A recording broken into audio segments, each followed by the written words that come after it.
Welcome to Hurrdat Sports Live. Bouncing ball, diving stop by Hernandez, and he gets the out at second. What a play by Kike. Leans out, lifts a fly ball to left field. Woods going back. He's at the wall, and this game is tied. Andy Pajes finds the seats for the second day in a row. 5-5 in the seventh. Riley hits it in the air to left field. Back goes Kepler, and you can't kiss it goodbye. Austin powers the Braves even with the Phillies here in the seventh. Fly ball deep left. This ball is hammered out to the gap and gone. Jackson Churio out of the cannon. Number 4 for Jackson.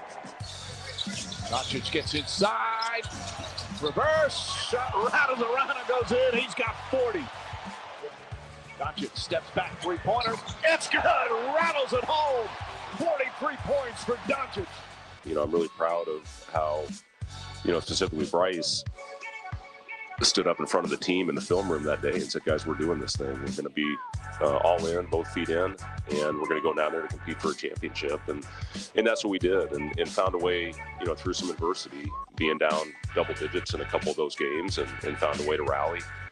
And went out on a high note, and that's what I'm most proud of. It would have been devastating, I think, for guys like Juwan and Bryce, who had such a positive impact on this program, to end if it would have ended with the 5 straight losses. And for them to go out, one of whatever it is, 4 teams that ended their season with a win and a good feeling, and put a little bit of cheese in their pockets, Robin. That was a good thing. And again, I'm just proud of the guys for how they found a way to stay together. Throughout the end of the year and end the year the way that we did.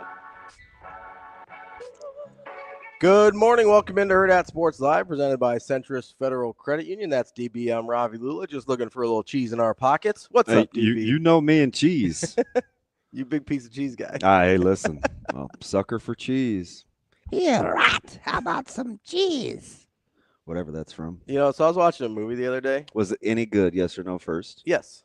Okay. I like it. Okay. Are you going to describe it, and I'll see if I can guess it? I can if you want. It's about it's a poker movie.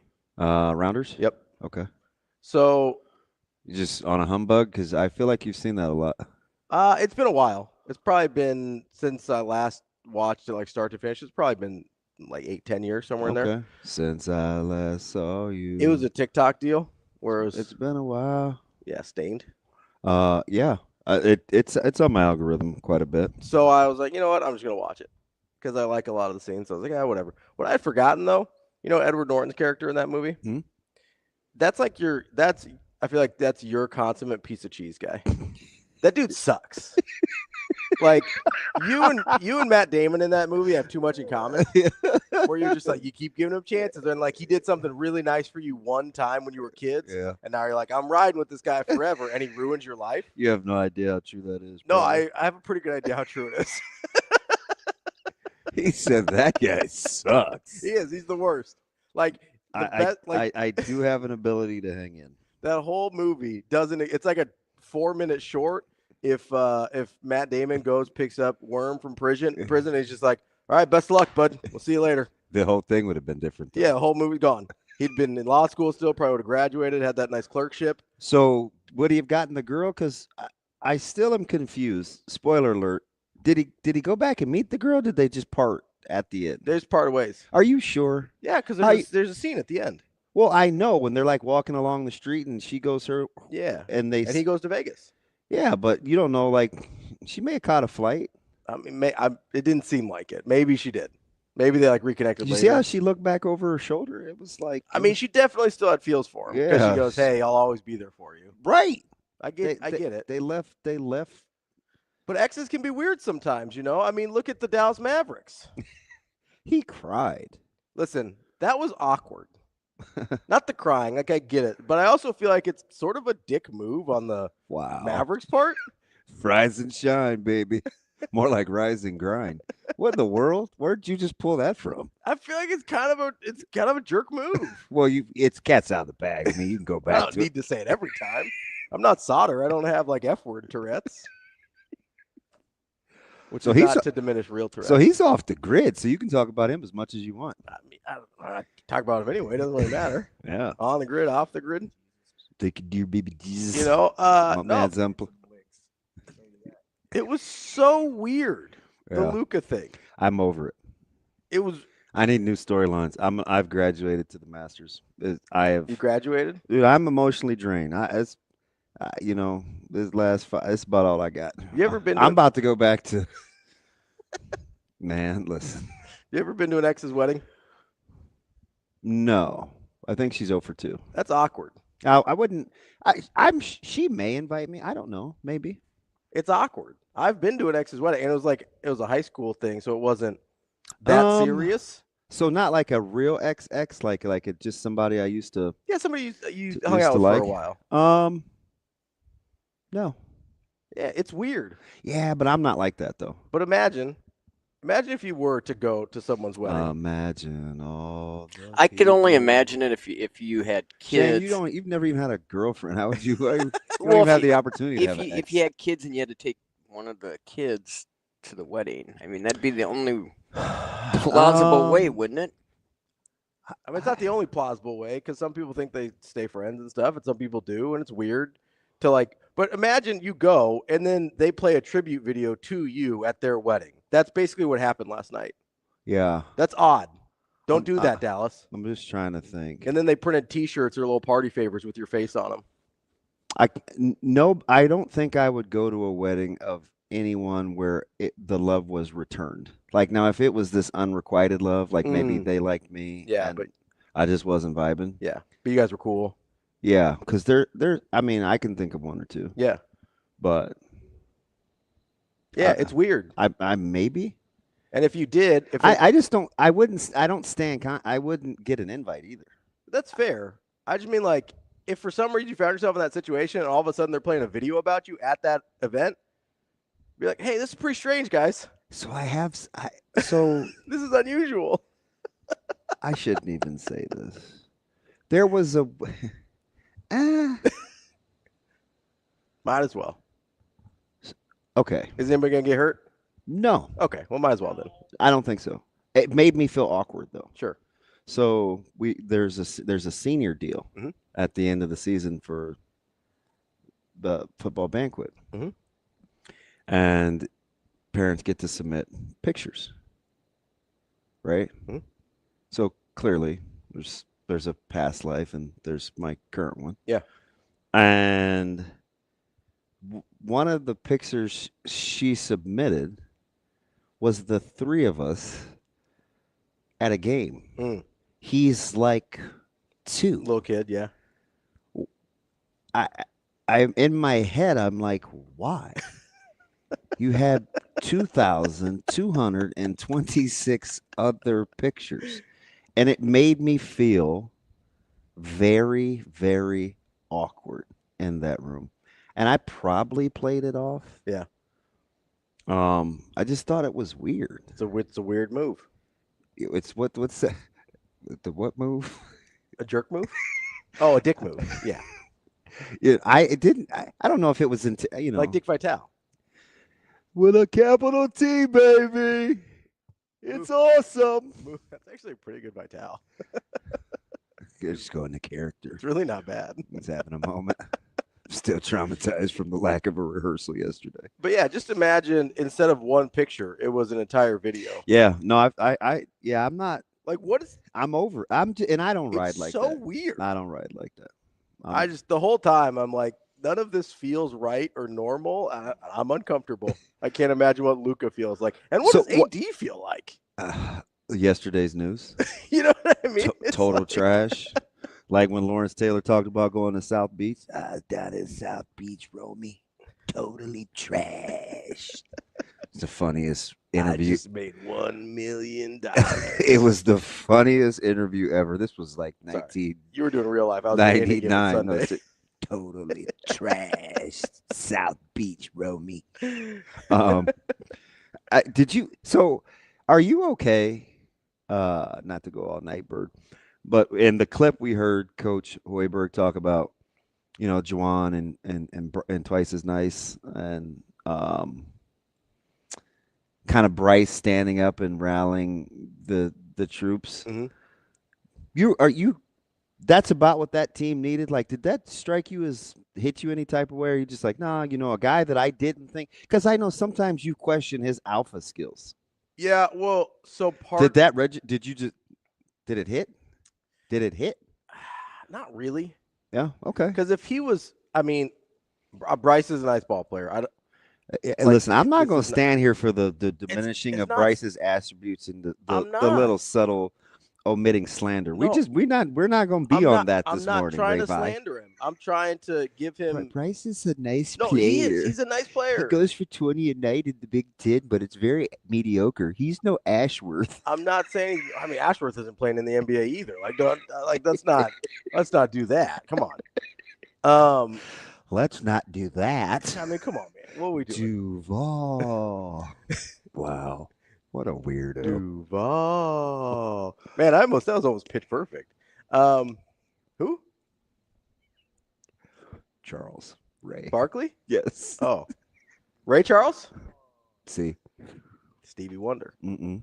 Okay, not to get totally sidetracked here, but so I was talking to Bryce is a nice player. My wife a couple days ago. Yeah, that's good. It's always good if you could talk to your wife. It's unusual. Like, are you a Stevie Wonder truther? I am not committed to Stephen Wonder. No, you don't know if he's blind or not. I'm not severe. I'll tell you that. That's his. Is that he can see? Yes. Okay. We've probably argument or two, I think, on air over that before. Yeah. Oh yeah. Here's my question, and then we can get back to Bryce.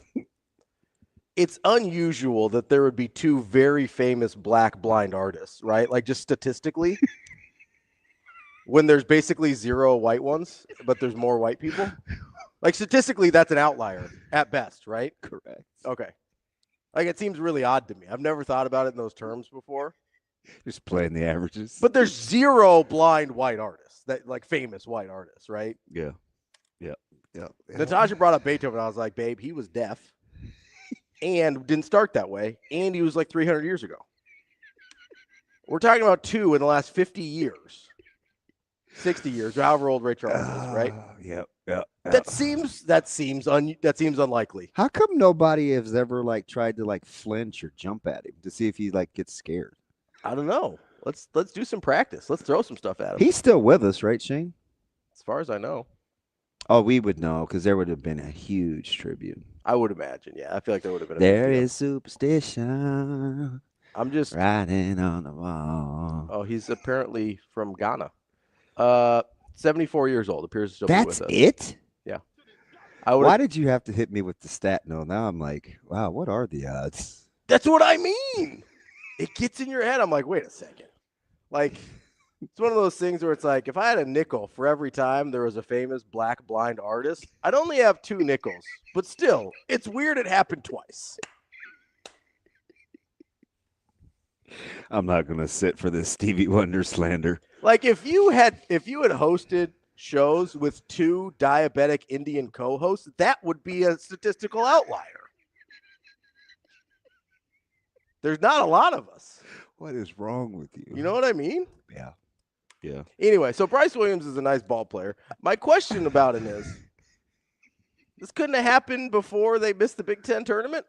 Like, if you're wired. God, you're such a sour grape. No, I'm like, if you're wired that way, why weren't you wired? You're like the bad chip in the bag, right? It's like you're just moving along and the chips are good and you get that one and then you roll up the end of the bag and you're like, yeah, I'm good. Yeah, I don't want this anymore. Operation Party Pooper. Like, he didn't go. They can't go back and get it. I understand that, and I'm glad that they went. Could you have done this during the regular season? No, listen. You asked about the alphaness. It's either there or it's not. Okay. Get fired up. If you're gonna ask me about him as an alpha dog, everything's in play all of a sudden, right? Yeah. So I'm. That was a good movie. Was Alpha Dog the movie with the guy with the lazy eye? I haven't seen Alpha Dog. I think it's with Forrest Whitaker. Oh, I like Forrest Whitaker. I go back and forth. There's some things I like Forrest Whitaker in a lot. Yeah. And then there's other things where I'm like, I find the eye distracting. I liked him in when he played Bumpy Johnson. I don't know what that is. That may be a little too cultural for you, But Bumpy Johnson was Like Lean on Me? Like culturally relevant. sure. Okay. Sure. Again, Bikram yoga. Stretch. I don't think there is a. Oh, he is. Nope, he's not in that movie. We got to get like 30 cast members deep before we find a non-white person. In It's this Alpha cast. Dog. Yeah. We got Fernando Vargas. He's pretty deep in there. The boxer Fernando Vargas? Yeah, he plays Tico Martin, it looks like. Weird. A Fernando plays a Tico. I don't think there's a brother in this whole movie. Well, he I'm gonna be plays honest in with you. Forrest Whitaker is in a movie with dog in the title. That's fair. I don't think there's a brother in this entire movie. Okay. All right, wait on my parade. Anyway, sorry. Go ahead. Forgot what I was. Oh, so Bumpy Johnson Yeah. is the former boss of Frank in American Oh, Gangster. yeah. Okay, yeah. Yeah. So Netflix, somebody has Spoiler a alert. That's the guy he kills, right? Frank. No, didn't Bumpy ki- dies. Bumpy dies. Yeah, Bumpy. And then hands the. hands Gotcha, the torch off Gotcha. to Frank. Okay. Frank kills Idris Elba because he's a mark. Yes. Got it. Wait, what are you gonna do, Frank? Shoot me out here in the streets? Yes, and then he did. He shot him in the street, and then went back and had his breakfast. Yeah. He said. Now where were we? Cold-blooded. I like that movie. Yeah. So Forrest Whitaker plays Bumpy Johnson. That movie's not too cultural for me. I like that movie a lot. American Gangster. It's a great movie. Yeah, there was enough versatility. Good movie. Plus, they had my guy in it. Plus, I like gangster stuff. You know that. Yeah, I know that's you. Well, mob stuff. Nothing says studio gangster like Ravi Lulla. I like mob stuff. I find the stories fascinating. This is going out to you studio gangsters. Not See, I about- did dirt, put in work. It's not about crime. It's about family. Anyway. nice cover. Good piece of cheese. No, but like I don't like the whole. He said 2 feet in, which is kind of weird. Like if you want, like you're either 10 toes down, or you're both feet in. 2 feet in. I've never heard of that. So, but that's okay. I'm the king of biffing analogies, but we're either both feet in or 10 toes down. We can't say, hey, we're both feet in. Just doesn't hit as hard. Just gotta get some cheese in that pocket. Stop it. That's my dude. You can play all the Marcus Satterfield clips you want, Shane. I'm still in my feels. I don't appreciate your lack of care and concern and any sort of compassion this morning, but it's nothing that I'm not used to. What'd I do? I don't know, just being you. What are you? You're preoccupied with something, with a movie character. What is it? Yeah, I don't think Forrest Whitaker is an American gangster.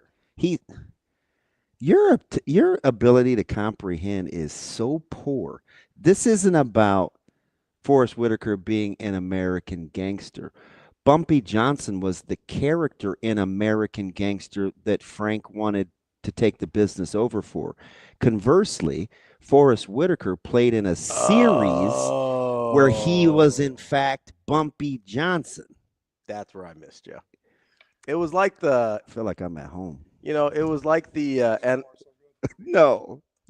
It was like the NLRB thing yesterday, where we confused the state versus the federal. I was missing a piece there. Yeah, I was still backpatting from being able to read the information ahead of time and then get it to you in a timely fashion. Yeah, no, that's good. Then TK came back to get it for you, right? He did, yeah. And once what we explained at the end of that segment was right. correct. Yeah. Well, maybe we should have told Amazing Daniel. He was the one being a stick in the mud. Well, that's not unusual. Wow. You big Tom Jones guy? What? Not unusual. That's pretty. No, I'm not a Tom Jones guy. Pretty wide. He's not that big. I did used to wonder how he kind of got his hair to do that. Yeah. It had a little kink to it. I was gonna say, Wasn't exactly straight. not the whitest hair I've ever seen in my life. You know? Wow, you heard. Are we gonna make it? Who knows? Like, what happened this morning? I don't know. Extra tart in your pop? No, I haven't even opened them yet. Extra C4? I've only had like a sip. I don't know. I just woke up a little squirrely. Yeah, I just like on the heels of hearing Coach. We gonna play that again, Shane? What did he? He's not feeling me this morning, is he? Who? Coach Rule. Oh. Nah, Is he still mad at all of Hale Varsity? I'm pretty sure he's gonna hold me responsible. I said that's not even me. It's not even me. Yeah, that's not You see me try. You heard me yesterday trying to get off the hook, right? Yeah. It wasn't me. No, it wasn't. I'm loosely affiliated. No. David, I mean, it was David. David went I don't rogue. even know all the silos in this monster. Hurrdat 1 and 2 and media. I don't know. And hell, like sports and Hail Varsity, I'm- AB Preps. I'm just Got trying to get in restaurants. where I fit in. Yeah. And dude said that's your fault. I knew the story. I knew you were joking. Yeah. We were joking too. Mm. Not we. I didn't have anything to do with it, Coach Rule. The royal we. Hail Varsity proper. Pardon? Hail Varsity proper. I'm just doing like the old man walk. Well, I tell you, I just got here. Yeah. Yeah. And I got a long day. We out here, right? Yeah. I'm trying to get you off on a pleasant note, you know? Is that what it is? Yeah, trying to get your day started off with a laugh and a smile. I've got to be have a Coke and a smile and STFU. You're not a pop guy. I didn't want to go with Coke on you. Was that Richard Pryor or Eddie Murphy that told that to Bill Cosby? Have a Coke and a smile. And yeah, and be quiet. I think it was in a stand up. I think it was Richard Pryor. I think Bill was mad at one. How about the irony of this? Bill being mad at somebody for the way that they talk. Yeah. Right? That would be the least of my concerns if I was a roofie dude. Yeah. Not allegedly. No, he got convicted. It was just a statute of limitations issue. I don't think we have to say allegedly. There was a conviction there. Well, you are a cold shot. I'm just saying, like, We out here, right? we out here. 10 toes down. I'm pretty sure they just let my joke. Like, he's really old, and this is getting weird. Start out. We're out here. You know With what I you mean? being mad at Luca. What is wrong? I'm not with mad you? at Luca. I'm mad at the Mavs. Luca didn't go. He was going to work. That's not his fault. So I said 28 shot attempts. Yeah. What we? He had 45 points. What was the shot attempts end up? Right there. Right in the neighborhood. Yeah. 'Cause Mr. Rogers. My Which, by the way, I sent T-Mac a TikTok. Yeah. Of Mr. Rogers. His only response to me was, go ahead and restart your algorithm. Be better. Gosh dang it, DB. You want to know what he was? Talk to me. 16 for 28. Yeah. 7 for 10 from 3. Shane. Shot better from 3 than he did from the free throw line. By the way, in Bad Boys, they use that line. Go have a Coke and a smile. The first one? I'm not sure which one. Honestly, I don't think it's in the second one. I've seen Bad Boys 2 like 100 times. Yeah. That 28 was my walk-off yesterday. Yeah, it was. Because I said over under 24.5. You go 28. 28. He was going to get after it, and he did. They still rot. The Lakers? Yeah. I mean, Roth seems aggressive. Well, you have 4 teams still that are 47 and 32, correct? Yeah, well, 3 because the Yeah, the Warriors Fakers lost. And, dropped a game to the yeah, the Fakers won and the Warriors lost. Yeah. So you have 4. You have 5 teams within 1 game of third place. And Are you smelling playing? So for the Warriors? Yeah.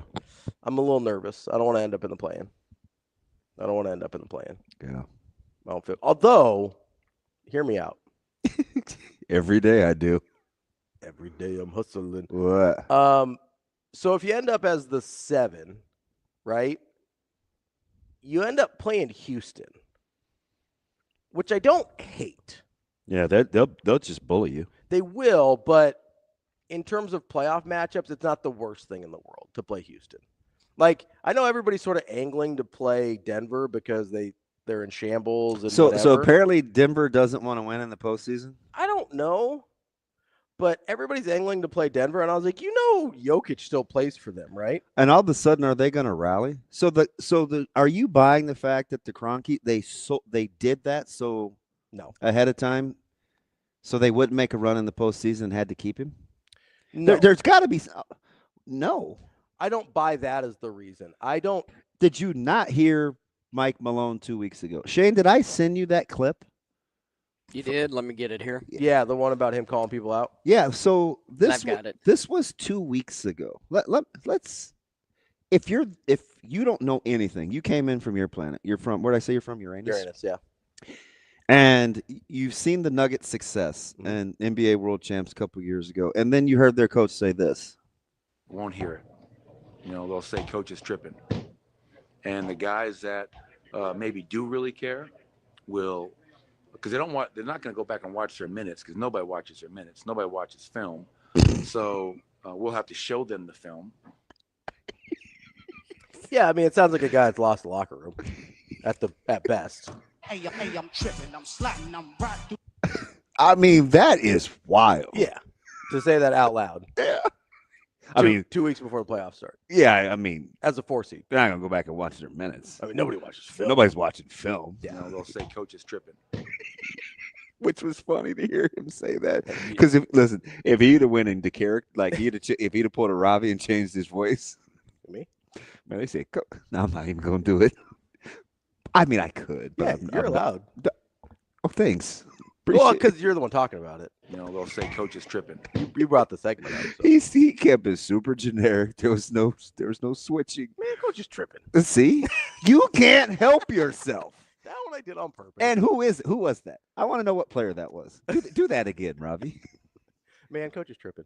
They'll say coach is tripping. I was doing my Mike Malone. That's. Hey, I'm tripping, I'm sliding, I'm right through the back. Childish. You'd really do need. Do they have medication for that? Where you can just not say what's inappropriately in your head. I don't think so. If they have it, I haven't found it. Maybe it's a side effect of the insulin. Yeah. Maybe there's keep watering the bamboo. Maybe there's some like unreported side effects from being on 30 years of insulin. Oh, being nuts. Yeah, it's like. So they'll say Ravi's tripping. They'll say coach is tripping. Yeah, they'll say it just like that too. Ravi is tripping. I mean, that was all I needed to know. Yeah. 2 weeks ago. Yeah. No, I don't think they. How about the players saying that the general manager and the coach talked about each other behind their backs, but didn't talk to one another? Oh, yeah. Like there's a weird. I was just reading another one about somebody had not talked to their. Oh, no, this was Buzz Williams and Trev apparently hadn't spoken in a year. That was the rumor. Yeah. So, you know what I mean? Like that's not unusual in that sort of dynamic where guys just don't get along. Oh, boy. It is unusual for a coach to just put it out there like that. He's also a guy that has been very vocal.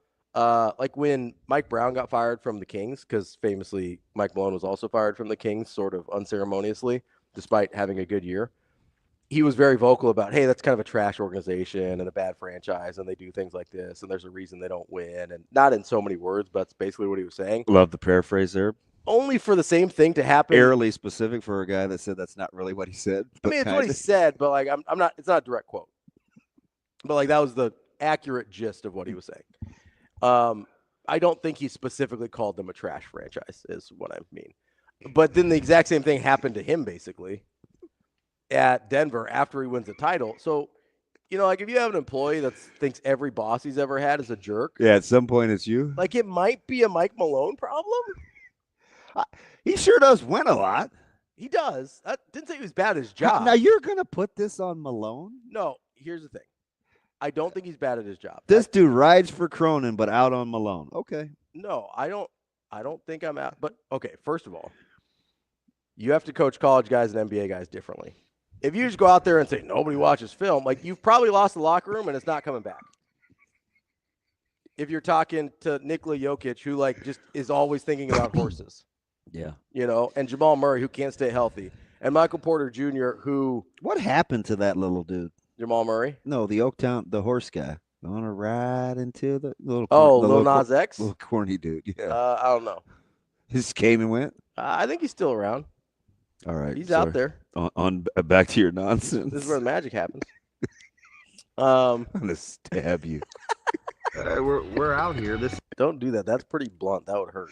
I already broke it by slamming it the other day. Look, yeah, like that's a jagged edge. I don't even know why I did that. Did you used to listen to Jagged Edge? No.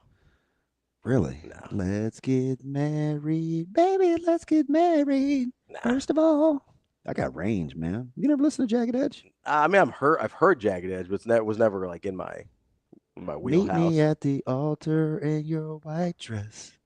We ain't getting no younger. We might as well do this. I'm okay. No, I don't. I believe that's not. Is but that's not even really necessary. Like Love will find a way. I can make a fool of myself on my own. I don't need anybody's I help. can do it all So by myself. Do I have to wait for you to do it? Yes. If you wait for me. I hate this too. Hey, I tell you what we're gonna do, Shane. I'm gonna give you like 30 seconds to say, yeah. Funny dude. Does he crack you up? I think Listen, you two are a bunch sometimes of he idiots. surprises me. And I'm just like, that was a pretty good one, Shane. I like that. It's an Ashanti moment. Just foolish. You big Ashanti guy. Old, young Ashanti, not old. Yeah. Der. Like Coach Carter Ashanti. Yeah. It's a good era. Like that's when she was super famous. Was Yeah. the Coach Carter era. Although 06, there may, 05? although I don't know if she's close enough to my. Yeah, she was old enough. I think so. Yeah. Yeah. She's. I don't know what he was doing. Coach Carter. I'd have went and took care of the baby too. She Well, was gonna still get to go play basketball. Sounds kind of like day and night to me. Says day and night. I just think it's funny when he like sets up his own jokes. I think you're stupid for acknowledging it. He like sets up his own drops. Shane, this is where Ravi's gonna set the lineup, and you're gonna play a little bit of what we call bed music.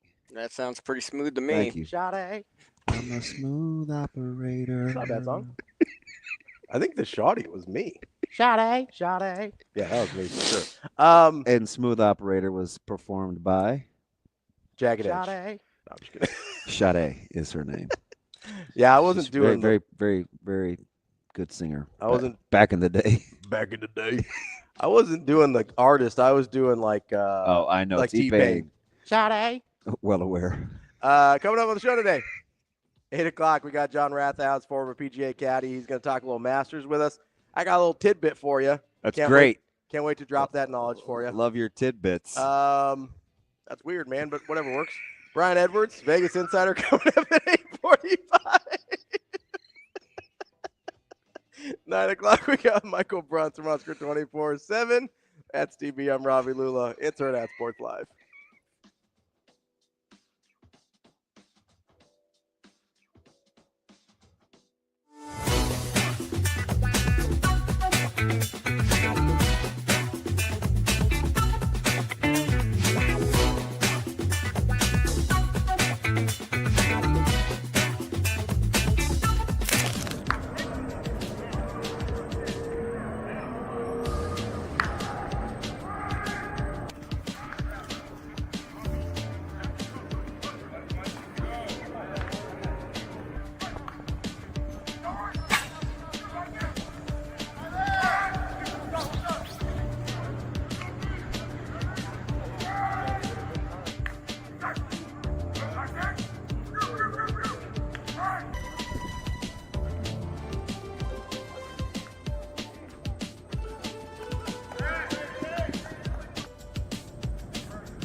Aspirations can drive us.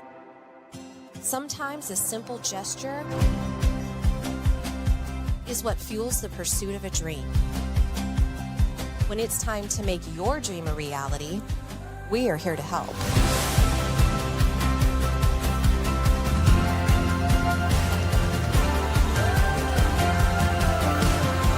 Centris Federal Credit Union.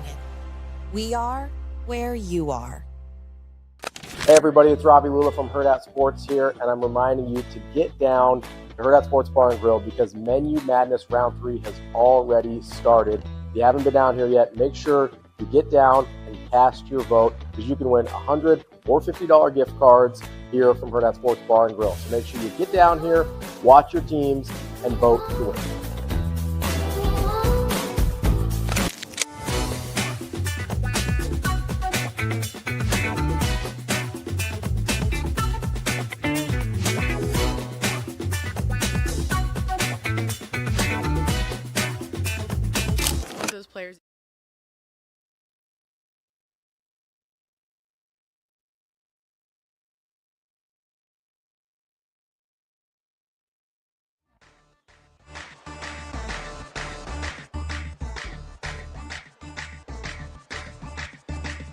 You're listening to Hurrdat Sports Live.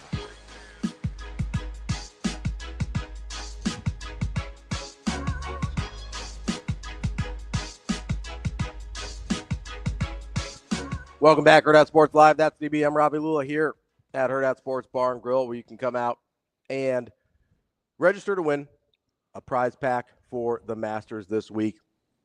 It's got sleeve of balls, hat, visor, some cool stuff, as well as tickets to the Pinnacle Bank Championship coming up later this summer. Make sure you get in here, join our loyalty rewards, and have a chance to win a great golf prize pack. As you're out here watching, that golf tournament in Augusta that's coming up starting today. We can't say that? I think when you're promoting things, it gets a little iffy. Huh. In general, we can say the Masters, but Not in relation to a promotion? I think so. There's a little. Yeah, I mean, I get it. Kind of like the big baseball tournament that happens in June. Yes. Yeah. So we can say like college. We're going to College World Series. Isn't that great? But if we're like, hey, we're going to do a giveaway surrounding the college baseball championship. I remember those days. Mechanics are always interesting. Like people that work on cars, or I'm just kidding. I'm sorry. That wasn't even a funny one. I don't know. You can't help yourself. No, I really can't. And do you know the key to being funny? What's that? Take it from a non-funny guy. I mean, why wouldn't you listen? It's all about timing. Yeah. Okay. Yeah. I'm gonna need you to practice. I'm gonna lock in. Focus. Gotta keep watering the bamboo. Focus up. Oh yeah, the old the watering of the bamboo. No, but the mechanics of certain things like this are goofy. The other thing about that is, are you ready do you have potentials? Like if I get your guy or you get my guy, how many guys do you have on the board for our picks? I've got about 6 that I'm interested in. 6? Yeah. Does that include your long shot? No, I haven't picked a long shot yet. I'm still looking at the board. I'm looking at the board. We got a little while. I'm still looking at the board. There's a little firmness in your voice. You got a little hair on your chest? Listen, I got a lot of I'm a hairy guy. So how many guys are we picking? Okay, No, Ravi. just go through it. 3. Okay. Plus a long shot. Is the long shot? I told you, plus greater than 40-1. It's almost like you don't listen. Is it the long shot? Could the long shot be a fill-in if one of your guys doesn't make the? No, the long shot will count. Okay. Everything counts. Oh, they all 4 count. Everything Gotcha. counts. Gotcha. Okay. You just can't take all favorites. Top level guys. Okay, gotcha. So you're in like technically, Jordan Spieth would count as a long shot this year. He's a 40-1. Yeah. So that would count. But everybody else, you gotta. We're doing an aggregate, right? Correct. So best total score out of each for our 4 golfers. Yeah. Was 40-1 low enough? I don't think so. There's only like 10 guys better than 40-1. So maybe 12. Shane, let's go, and I'll give you some time. Let's go. There's 15 that are better than 40-1. So that's probably not long enough. All right. So you want to go 5,500? You want to go 55 to 60-1. 60-1? 60-1 looks about all right. right. 60-1, Shane. Yeah. That's legit. 60-1 looks about right in terms of the list. I like that. You like that? Huh? You like that for data? 10 toes down, baby. 2 feet in. No, that's.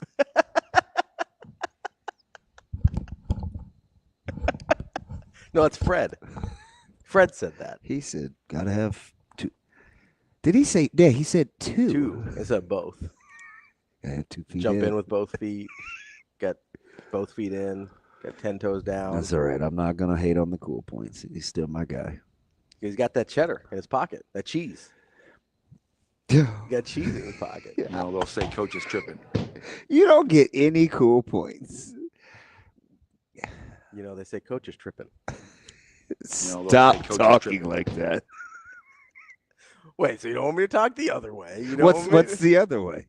When you say I go into character, I have a lot of character, DB. Oh, it's hard to tell which one is even me. Like there's just a lot of voices in here. Yeah. We're out here, right? Really more of a sparkling guy myself. We're talking about wines there. That's just weird. Not water. I'm not a big sparkling water guy. I know you are. You love sparkling water. Yeah, I do. That's not really my go-to. The bubble. I don't know what you have against bubbles. No, I like bubbles. There's usually not enough flavor in the sparkling water, so it just feels like spicy water, and I don't like it. Spicy? Yeah, the bubbles kind of sting a little bit sometimes. They're a little. Hey, this will be the last time that this will probably happen this year. There's a team that has the most wins in their division, and they're not in first place. In baseball? Correct. Who would that team be? I'm not gonna look. It's gonna be either the Cubs or the Dodgers because they've got 2 more games than everybody else. Or one of those teams is in first place. The Cubs are. So it's got to be the Dodgers. It is the Dodgers. Yeah. Because your winning percentage is going to be goofy because you got more games in right Correct. Now. They are trailing the Fathers and El Gigantes. Yeah. It's weird that you're in third. Yeah. That's what's weird, right? Because like every once in a while, it's like, oh, they played one more game. I told you, the season's over. 94 win total. How many games we played so far, DB? Like 14. 15? 15? Mm-hmm. We're not even 10% of the way through the season. I'm going to need you I know right now you're kind of all Creed. You're 6 feet from the ledge. I need you to step back a little bit. Maybe 6 feet. I'm so far down. Yeah, I need you to step back a little bit from that ledge. Wonder where they came up with 6. Well, I imagine it was you're in a grave. You're 6 feet from the ledge. Every time I hear 6 feet deep, do you know what I think of? You won't, because it's way past your genre. What's that? The Ghetto Boys. I'm sorry, what? You say kettle or ghetto? Ghetto. Okay. Yeah. They used to sing a song called 6 Feet Deep. Yeah. There's far too many of us dying. Yeah. It's a really, really good song. We're going to look up. It was actually, for as morbid as the title, it's fairly hey, we need to be better. Oh, I was spelling ghetto wrong. How do you were you hooked on phonics? It's Ghetto. That's not how the band spells it. No, I know. They're Geto. Yeah, that's what I mean. So I was spelling it correctly, and then I was looking for them to see if I knew any other songs, since you blasphemed my cultural knowledge. That's a little harsh. Good morning again. You questioned my cultural knowledge? Yes. And so it's super sus. Oh, I know Scarface and Big Mike. Well, there you go. Yeah. Big Mike is like an activist now, isn't he? How do you not know the most famous? Who, Willie D? She shot me in the eye. Bushwick Bill. Oh, I don't know who that is. That's Shane reincarnated. He's a strange looking individual. Bushwick Bill? Yeah. Yeah, he's a little person. Like an actual? Yes. Okay. I didn't know if you were just because some people are littler than others. That's not a word. Littler? Is littler a word? I'm pretty sure it is.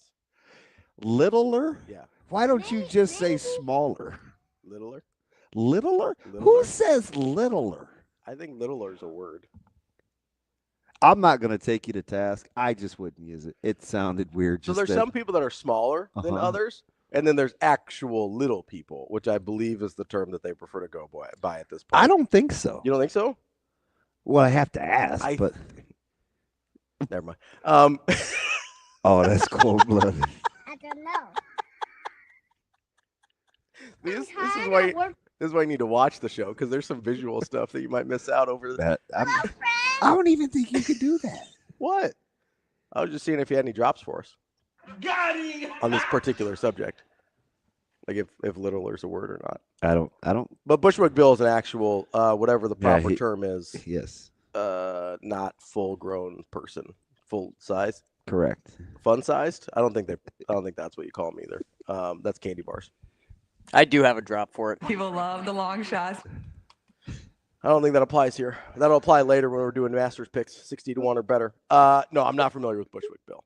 Do you like my people today? Yeah, who we got? What do we have? Why are they on the show? Okay, so we got To Kill Shorts, my guy.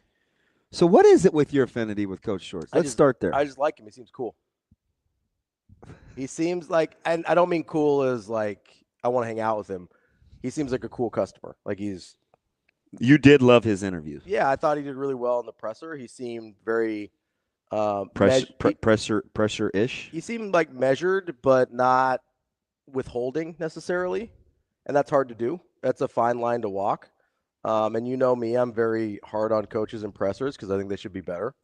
And especially as a guy that's young and a position coach who probably doesn't have as much practice as, I don't know, like Rick Pitino answering questions or whatever.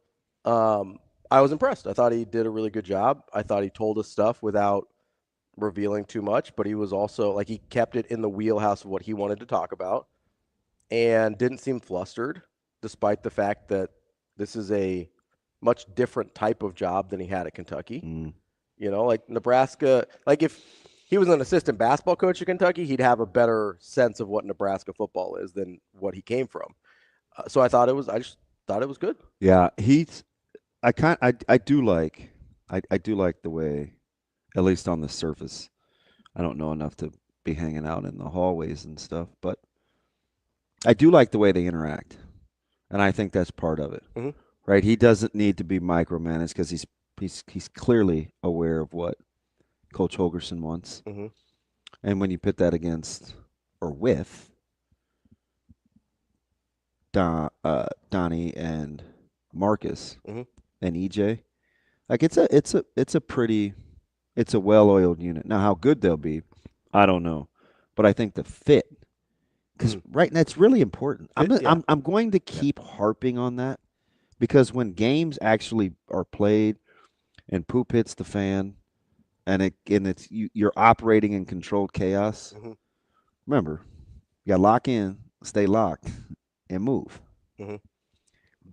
They're already locked in, right? So it's can you get the rest of the part Can when you it gets stay locked while you're moving? when it gets a little chaotic because you got to move together.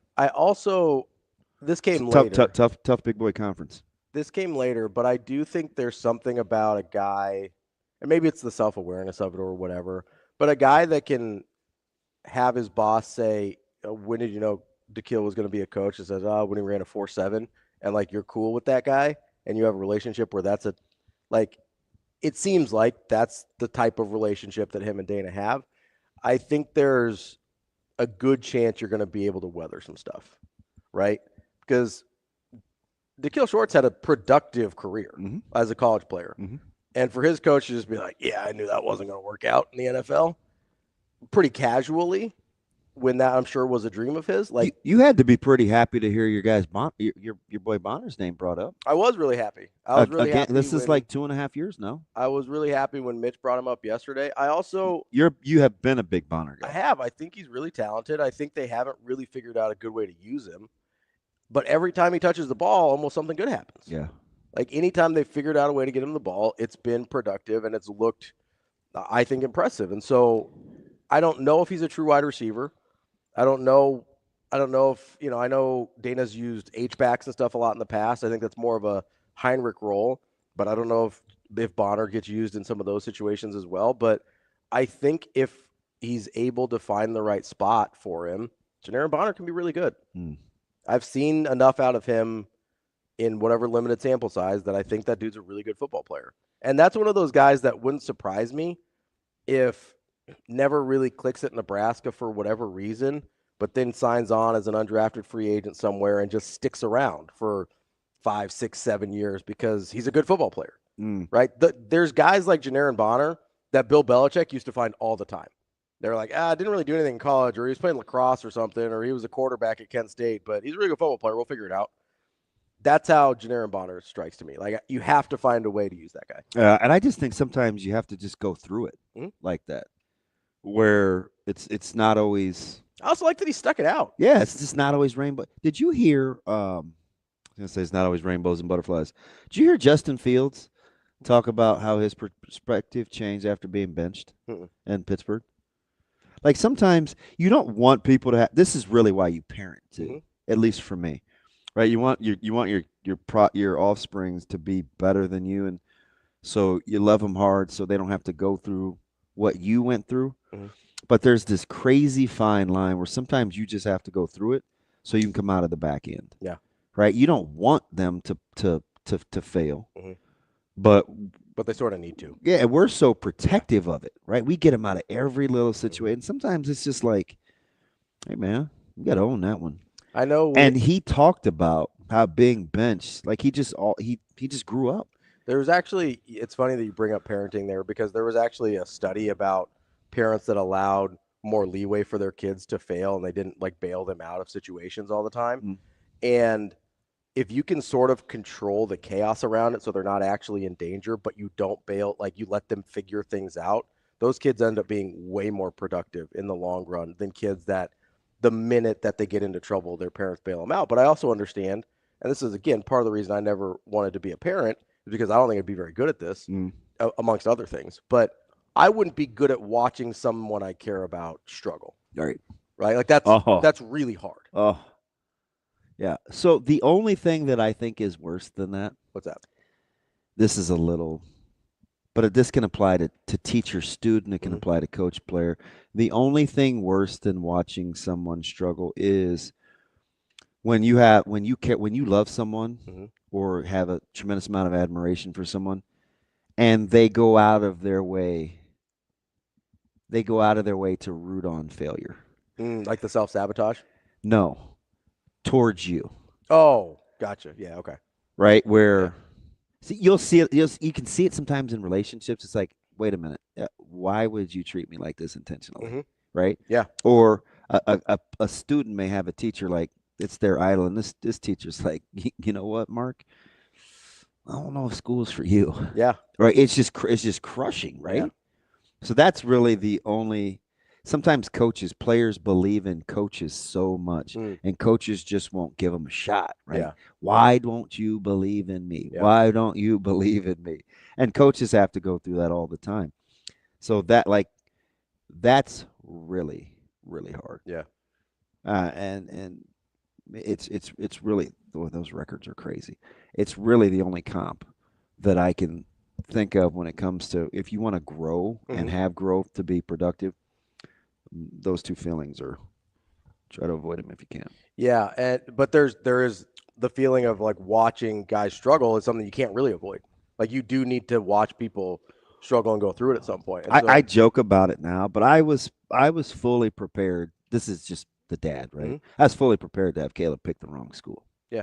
I mean, just ask me. Yeah. Nope, not that. That's not a good one. Yep. Nope, don't go there. Right. But I couldn't say anything. Right. It was killing me. Yeah. Right. For, as you know.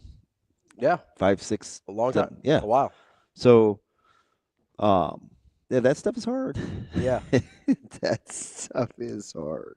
And it's, it's difficult too, because it changes. It's not static, right? So when Caleb's 2 years old, you have to bail him out more than when he's 12 years old. And so like it's a moving target. Right. Right. So it's same thing with a coach, right? You might have to let some guys go through it a little bit more. Or try to guess how much it's going to hurt. Yeah. Right. Because you want to limit, you don't want it to be like a kill shot, right? Like whatever they're struggling with, you don't want it to be like David Carr in Houston, I think is a really good example. When he was a rookie, I think David Carr probably could have been a decent NFL quarterback. I completely agree with you. But he went through so much so early, I think it ruined him. Yeah. And that can happen to like younger people too. You know who tells one of the best stories like that? What's that? It's incredible. Is it Kwame Brown? No, but in the same ilk as a high school phenom. Yeah. But this guy was also a really good pro for a little bit of time. Jermaine O'Neal. Dwight Gooden. Oh, yeah. Doc Gooden. Yeah. Never really was allowed to fail. Now, he was uber talented. Yeah. So then when he was turned to his own devices. Yeah. He couldn't function. Yeah. It was just too much, too fast, because he always had somebody along the way to like, no. Yeah. Bail him out. Don't do that. Yeah. Yeah. He tells a great story. You can't insulate people too much. And he couldn't pull out of it. But if they're too young and aren't ready for it, and you leave them to their own devices, that ruins them too. People forget. Right. And then you pit him with, and your guy told part of the story in my former life. We had Darryl Strawberry in the studio. Oh, yeah. And he talked about Doc. Just not ever really failing at anything. Yeah. And how how those chants. Remember that, Shane? A high level. Oh yeah, I'll never forget that. High level competitive athlete. How the first time they go through that, it's like. which is really weird This in baseball. foreign concept. It's really weird in baseball because there's even when you're being successful, there's so much built-in failure. We've talked about that a lot. And there's a lot of time in between the next opportunity. Yeah, so you have to think about it. Yeah. Right? So even best case scenario, you're going, let's say all through high school, college. I know that they didn't go to college, but high school, college, minor leagues, whatever. Let's say you're going 2 for 5 every night. You're still failing more than you are succeeding, right? Yeah. So that's weird. It's weird in baseball when it happens. I get it in basketball and football and some of these other things. Because if you're a running back, you've never had to really work that. Like when Derrick Henry tells a really good story about getting to Alabama, he's like, I didn't have to do any of this, man. Like, chill. I don't know, man. But what is this pass protection stuff? Yeah. What did he say they told him? They just pitched him the ball and said right or left? Yeah. He's like, I never had to do any of this. Give me a minute. I'll figure it out, but give me a minute. Like there's some of that in there. And obviously Derrick Henry was built to endure and get through the struggle a little bit, but it is weird when it happens in baseball. Like, I don't know how you get to that point in baseball and never have struggled enough to figure it out, to have to, like, get through it. I don't know. We're going to talk to John Rathouz about the Masters, talk about failure. There's a lot of it in that in golf, too, coming up next year on Hurrdat Sports Live.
I think it's been a huge addition to the room.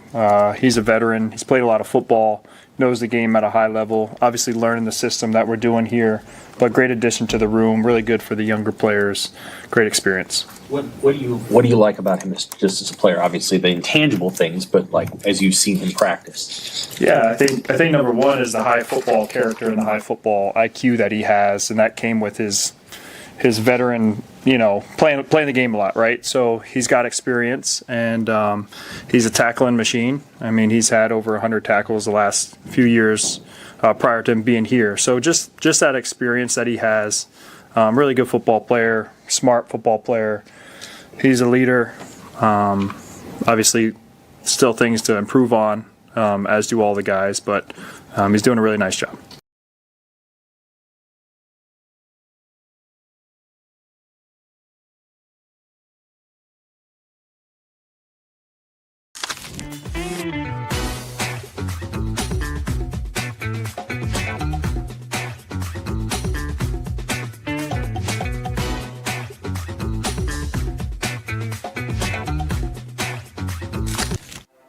Aspirations can drive us. Sometimes a simple gesture is what fuels the pursuit of a dream. When it's time to make your dream a reality, we are here to help.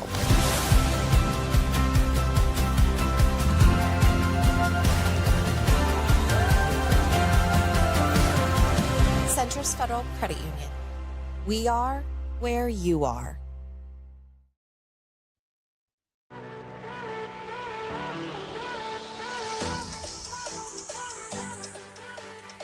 Welcome to Hurrdat Sports Live. I mean, golf's such a funny game, and I think on any given week, there's anybody that earns their way into the tournament has a good chance to win. And I think that the talent pool that we have in the game of golf is so deep right now that when you step there on the first tee, it's even par, and I really feel like it's anybody's tournament, and it's it's one of our jobs to go out there and take it. Kicking off hour number 2 here on Hurrdat Sports Live, presented by Centris Federal Credit Union. That's DBM Ravi Lulla here at Hurrdat Sports Bar and Grill, joined now by John Rathouz. He's a former PGA caddy, here to talk a little Masters. What's up, John? What's up, guys? Always nice to make the cut at the Masters. Thanks for having me on. Well, shoot. Well, unlike our just like our pool today that we're going to have later on after the show, you're our first pick. It was kind of a no-brainer. I love that. Thanks, guys. Yeah, I've been doing a little bit more deep research here the last couple of days. It's always a fun week. There is zero making the cut. We're like, is he going to be our shuffler? Is he Rory? No, he's clearly the fave, isn't he? Yeah. I think Scheffler's the betting fave. Yeah, I don't know about that. I guess we could start there. We like low-hanging fruit, John. Coming off the injuries, he says he feels healthy. He doesn't sound great, but it's Scheffler, right? So what are we going to get from him, really? Would you start with Scheffler when you're addressing this field? Man, we've all kind of got the sniffles this week, don't we? I don't know. It's, he could win at any point. He's shown us that. He's still the best player in the world.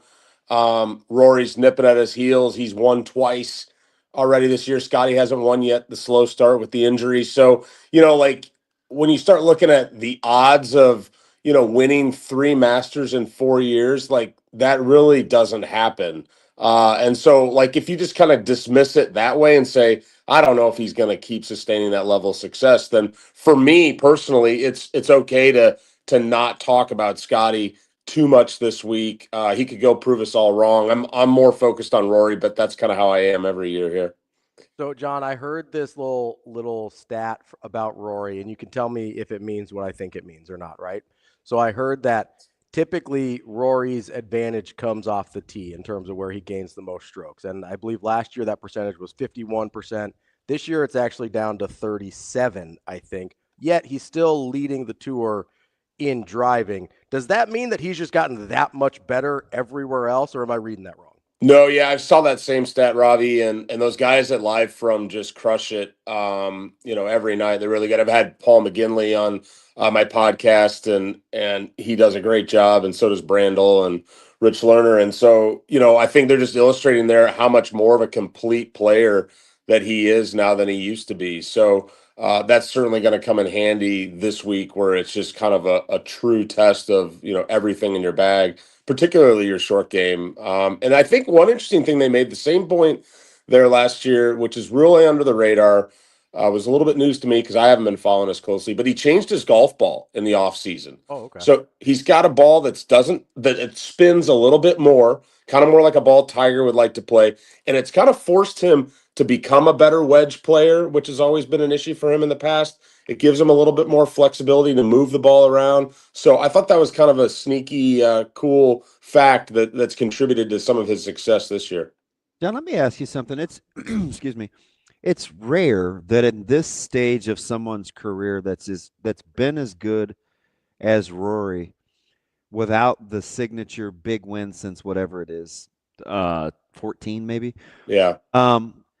That we talk about the mental approach. With Rory, we know it's not talent.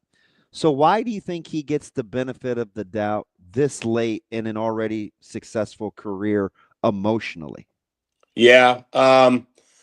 That's an interesting question, the way you put it too. Like he's shown us that he can do it, and he's still winning at a high level. I mean, he won the Players, a month ago, which is the best field in golf. So he's not just kind of like receded into the background. He's continuing to be dominant, and he kind of seems to like let it kind of fall off his shoulders. But we know that he kind of carries it around at the same time. So that's what's so interesting about this challenge. I think he's up to the task. I think he's still going to win major championships, Damon.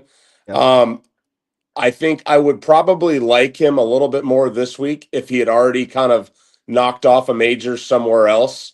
Like if we would hit fast forward to next year and say he goes out and wins the Open Championship this year in Northern Ireland, which would be a heck of a story. And then people would just be like, oh, well, he's going to win Augusta next year. Like, no problem. Like, he's got that off his back. So it makes the task this week that much tougher for him to complete the Grand Slam and stuff. He's working with Bob Rotella on his mental game.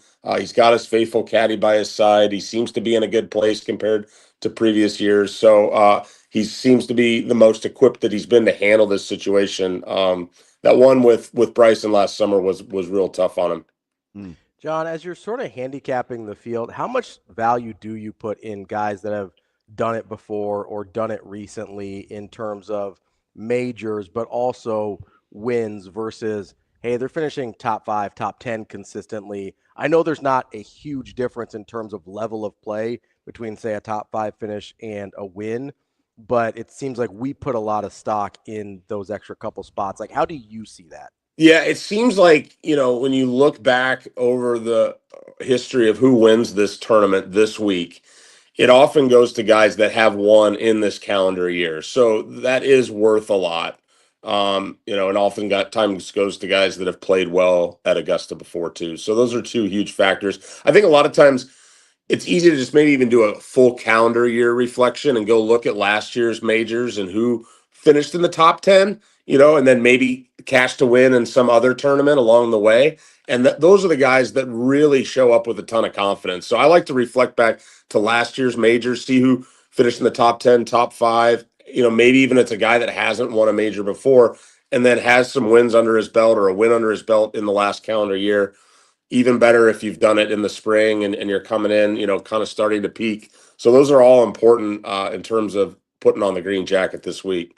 He's been up and down. I could be in the middle of the pack with a pick, but Victor Hovland is a guy that comes up quite a bit. He just won at Valspar. He missed 3 consecutive cuts before that, and I think at AT&T he was a top 25. When you look at the calendar year, the start in his game, is that anybody that you would kind of take a look at?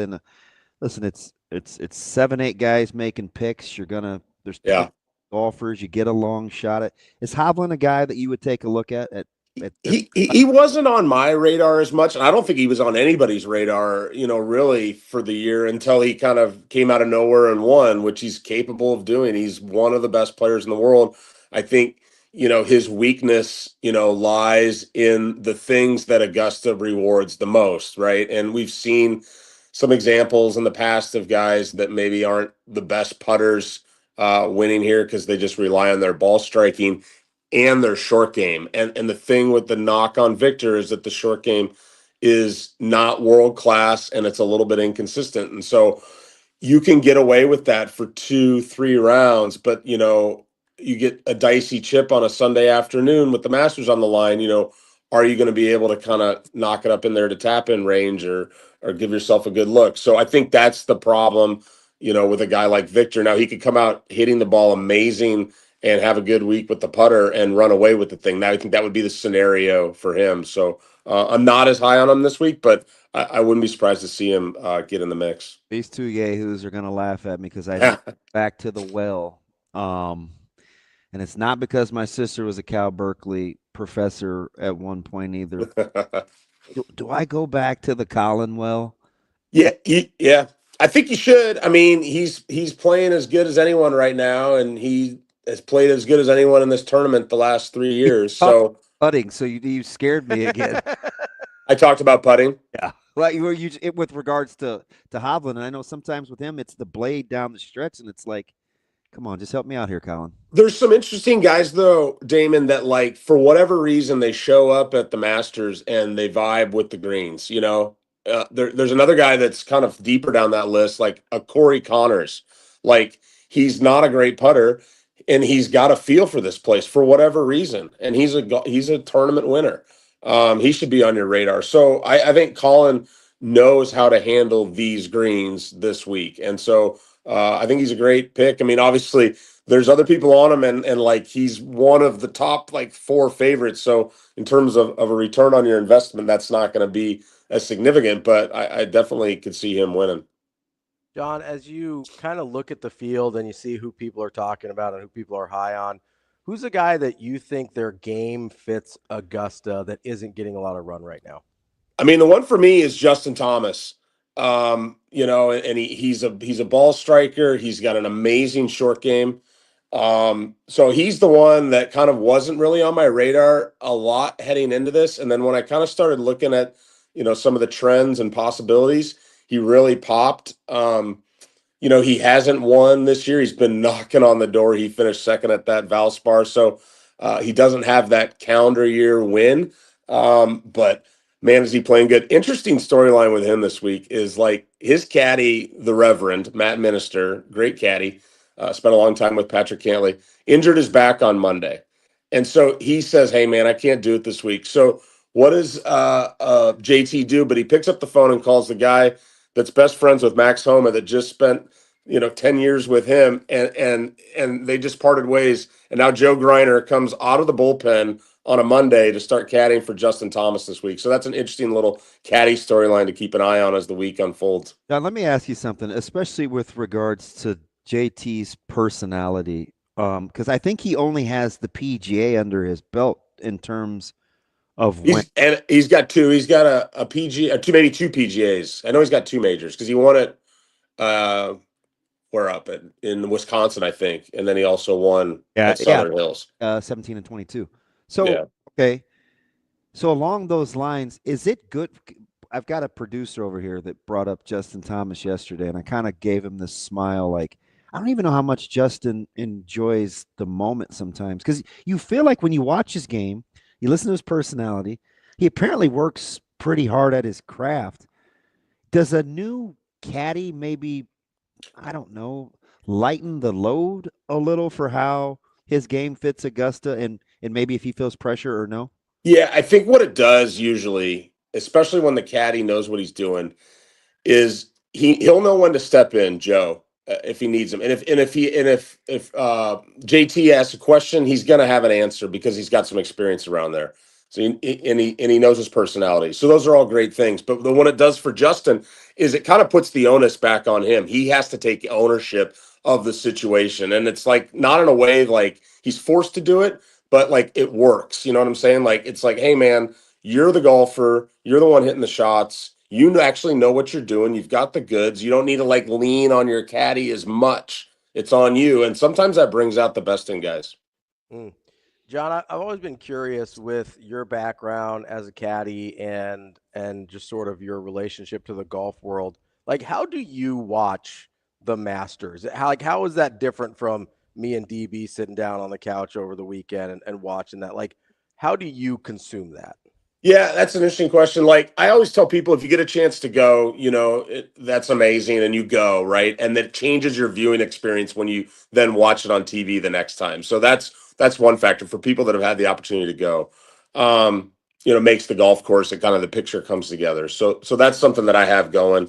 I do enjoy watching, the strategy of things, and that's kind of how I watch it. But I'm like anybody else, like, as a fan, there's players and caddies that would love to be there this week that aren't. And that's the one where you kind of just sit back and you just go like, this is really fun to watch. So that's how I watch it. I really do study it still. I've been there one time caddying. It's been 16 years now.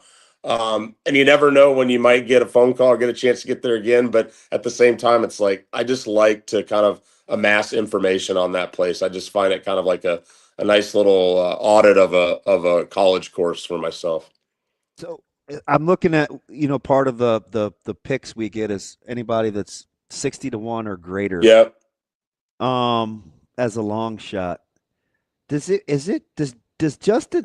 Justin does Dustin Johnson have one of these in him where he's just kind of hanging around towards the weekend? Yeah, maybe. I don't know. That's They've not been very kind of convincing. I'll move on. no. Yeah, it's just like he hasn't been competitive on the live. So, for him to kind of all of a sudden pop, I would be more inclined to think that Phil would have a better chance than Dustin at the moment. And Phil's been playing pretty good the last month, and he can get going at any point. But that doesn't seem overly reliable either. Are you in on the Sepp Strack? Are you in on that buzz? I am. I'm on that one. Yeah. Okay. I like that. He's been playing really good the last year. His ball striking numbers are off the charts. Experienced caddy. He's played well there before. Only one Masters under his belt, but a 16th to go, and he seems to have the nuts if it gets up against it where he's going to be like, okay, it's my week. Now is it a slam dunk? No, but in terms of guy coming in playing good, I like it. You like either of the Cams? Smith or Young? I was intrigued by Smith just because of his record here, but then you look at his form and some of the things that he also needs, like a ball striking sort of thing, don't seem to be there at the moment. So he could kind of fake it around there for a couple days, probably. Faking at Augusta. Right. I tell you, I have the talent. Yeah, exactly. Wouldn't that be fun? I don't know. Some other guys, I kind of always romanticize about, Tommy Fleetwood winning a Masters. Butch Harmon's been in his camp for the last 2.5 years. He picked him this year. Of course, he's going to try to pump his guy up, but he's got a good record there. I think Russell Henley's interesting, but another guy that doesn't close at a high rate, but got a win recently. I think Bobby McIntyre is interesting on him. Yeah, he's been playing at a super high level and has won a couple times. He's a lefty. Lefties seem to like it. I saw Johnson Wagner was really excited about Akshay this week, which was like, whoa. And he just finished third at the Players and putts and chips the ball well. So that's interesting. And you never know when a guy like Patrick Cantlay will finally put it together. I kind of was on him more to be in the mix. Then there's some first timers like a JJ Spawn. Played well here in his debut, and Thomas Dietrich is teeing it up for the first time at Augusta. He's been a factor in majors already in his career. So those were kind of some of the guys that jumped off the list at me. If you generally speaking, if you're going to cap a field and you only get a couple of adjectives, are you taking talent or temperament?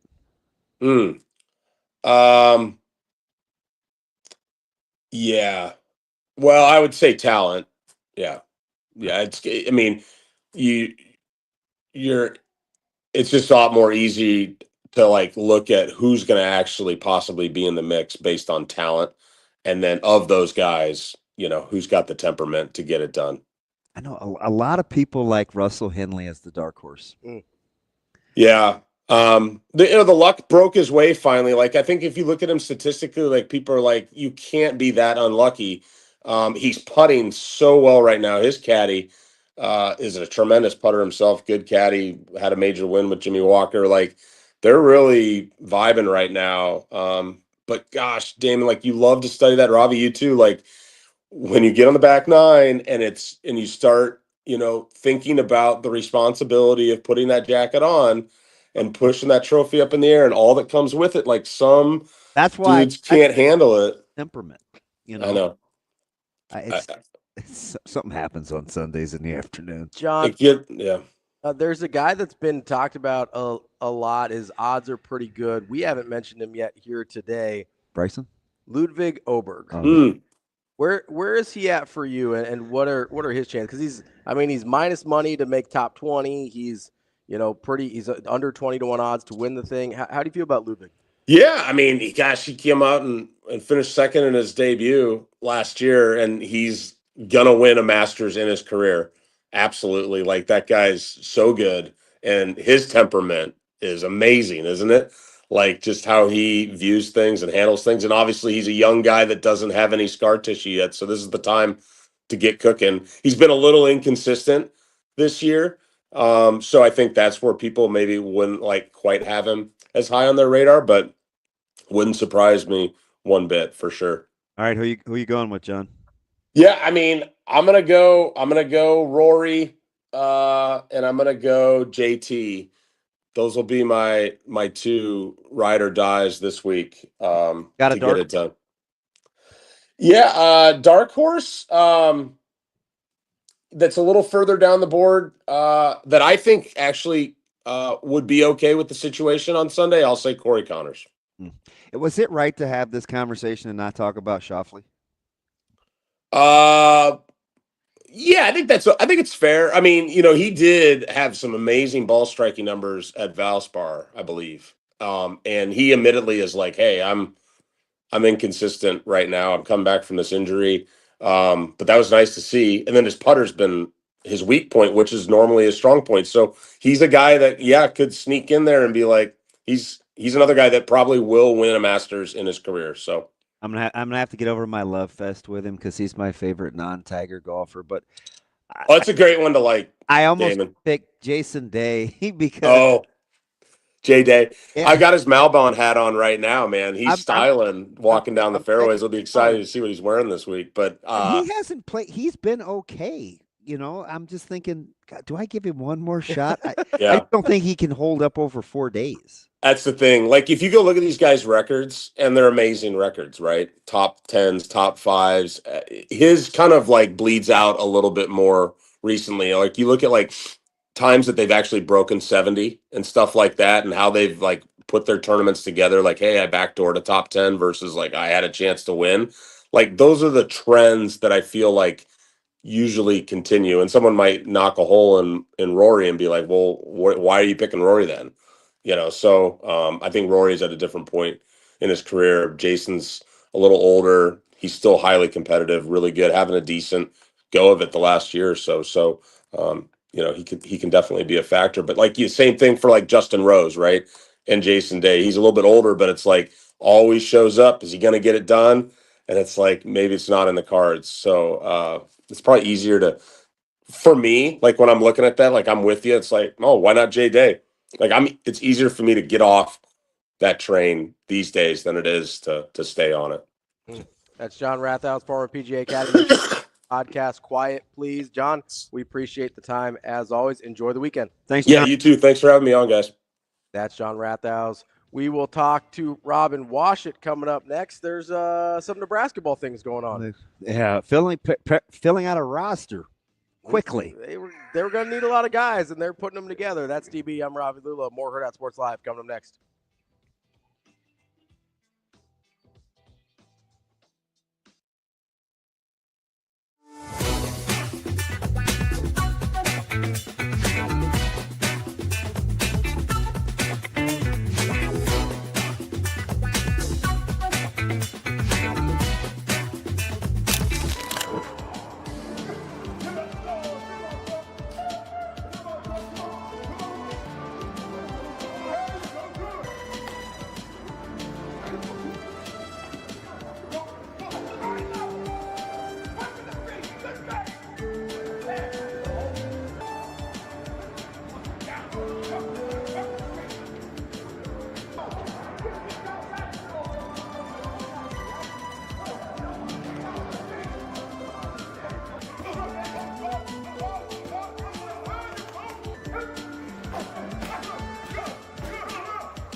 I think it's been a huge addition to the room.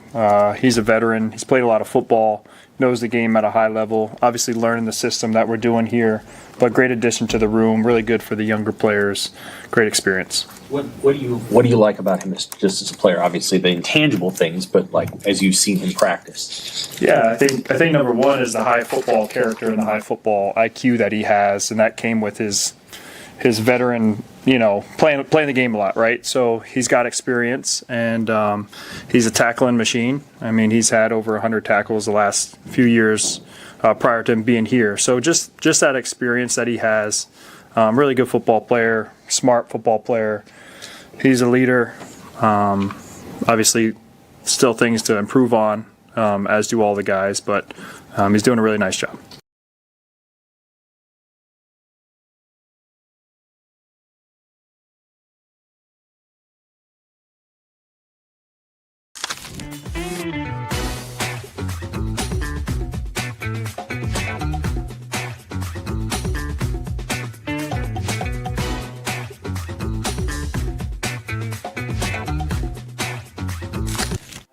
Aspirations can drive us.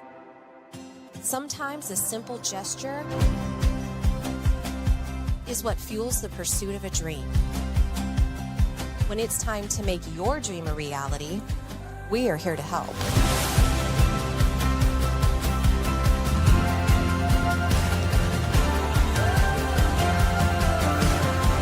Centris Federal Credit Union. We are where you are.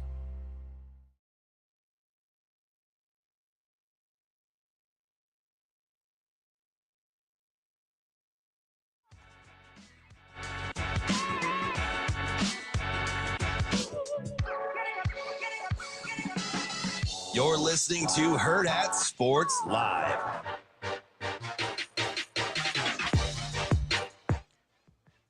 We're back here on Hurrdat Sports Live. That's DB. I'm Ravi. Lulla here at Hurrdat Sports Bar and Grill, reminding you, make sure you get out this weekend to the Omaha Supernovas. Not this weekend, my pardon. Next weekend, 4/17. I forgot what day it was, DB. Well, just skipping ahead. I know, it's kind of what you do. A week from today, make sure you get out there and get to supernovas.com. They'll be back twice next weekend, Thursday and Saturday, the 17th and the 19th.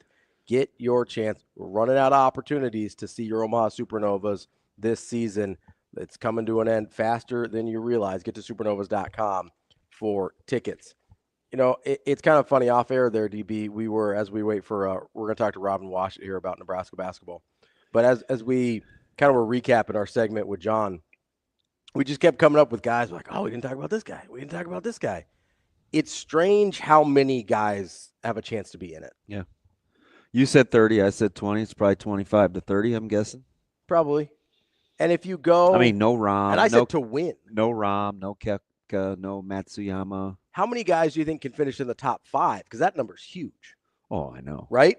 Like you're talking 50? I mean, but look at the odds, though. I mean, they're not just paying those kinds of odds with chump change. I mean, the top 5, there are, let's see, how many guys are, I mean, there's a ton of dudes that are under 10 to 1 to finish in the top 5. Mm-hmm. You got to get past Sepp Straka to get to a guy who's more than 10 to 1 to get top 5.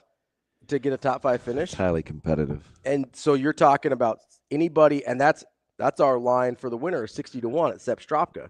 So you're talking about you have to get past that guy to get worse than 10 to 1 odds to finish just in the top 5. Yeah. And that's the variance between a win and a top 5, that's kind of why I asked that question of John of like how much do you look at the top 5 versus a win on trying to predict these things? But the number of dudes that could sneak into the top 5 is crazy deep. That's why this is so hard to handicap. Deep today, Junior. You big no no. You're not a Billy Madison guy. I am. I like Billy Madison. Yeah. I think it didn't age as well as I wanted it to, but it still has some funny parts. Yeah, it's still pretty funny. You got to take it in context of the time.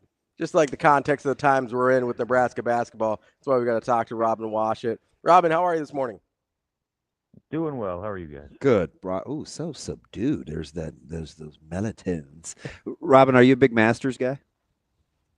Not particularly. Like I'll lock in like on the Sunday, but I've got buddies that like this is their Super Bowl. Like they throw a Masters party and like tailgate and do all these things. So like I've done that before and it's fun, but I'm just gonna be real. I'm just there for the hang. Man. I'm not there to The actually snacks. lock in the What's on their menu? Sounds like you might have some all right buddies. Well, I mean, like there's like typical like grilling affair, but then they also do like the pimento and cheese sandwiches and the Arnold Palmer cocktails, which we like to call John Daly's. We can throw some booze into an Arnold Palmer. Oh, that's awesome. Yeah, so you can get creative with it. All right, so let's get right to it. Fresh off and listening to Coach Hoiberg all year, I didn't really understand the narrative. You may know more, right? Because I know you heard this, where as the season's unraveling and they're not in the tournaments, I don't know if these guys like each other, and they don't appear to like each other. And there were these undertones, right? And I'm like, well, why does Coach Hoiberg keep saying he enjoyed coaching this team? How did he get them to show up at the Crown for all intents and purposes with almost a full roster? Like, at any point, were you buying it, or did you hear that narrative?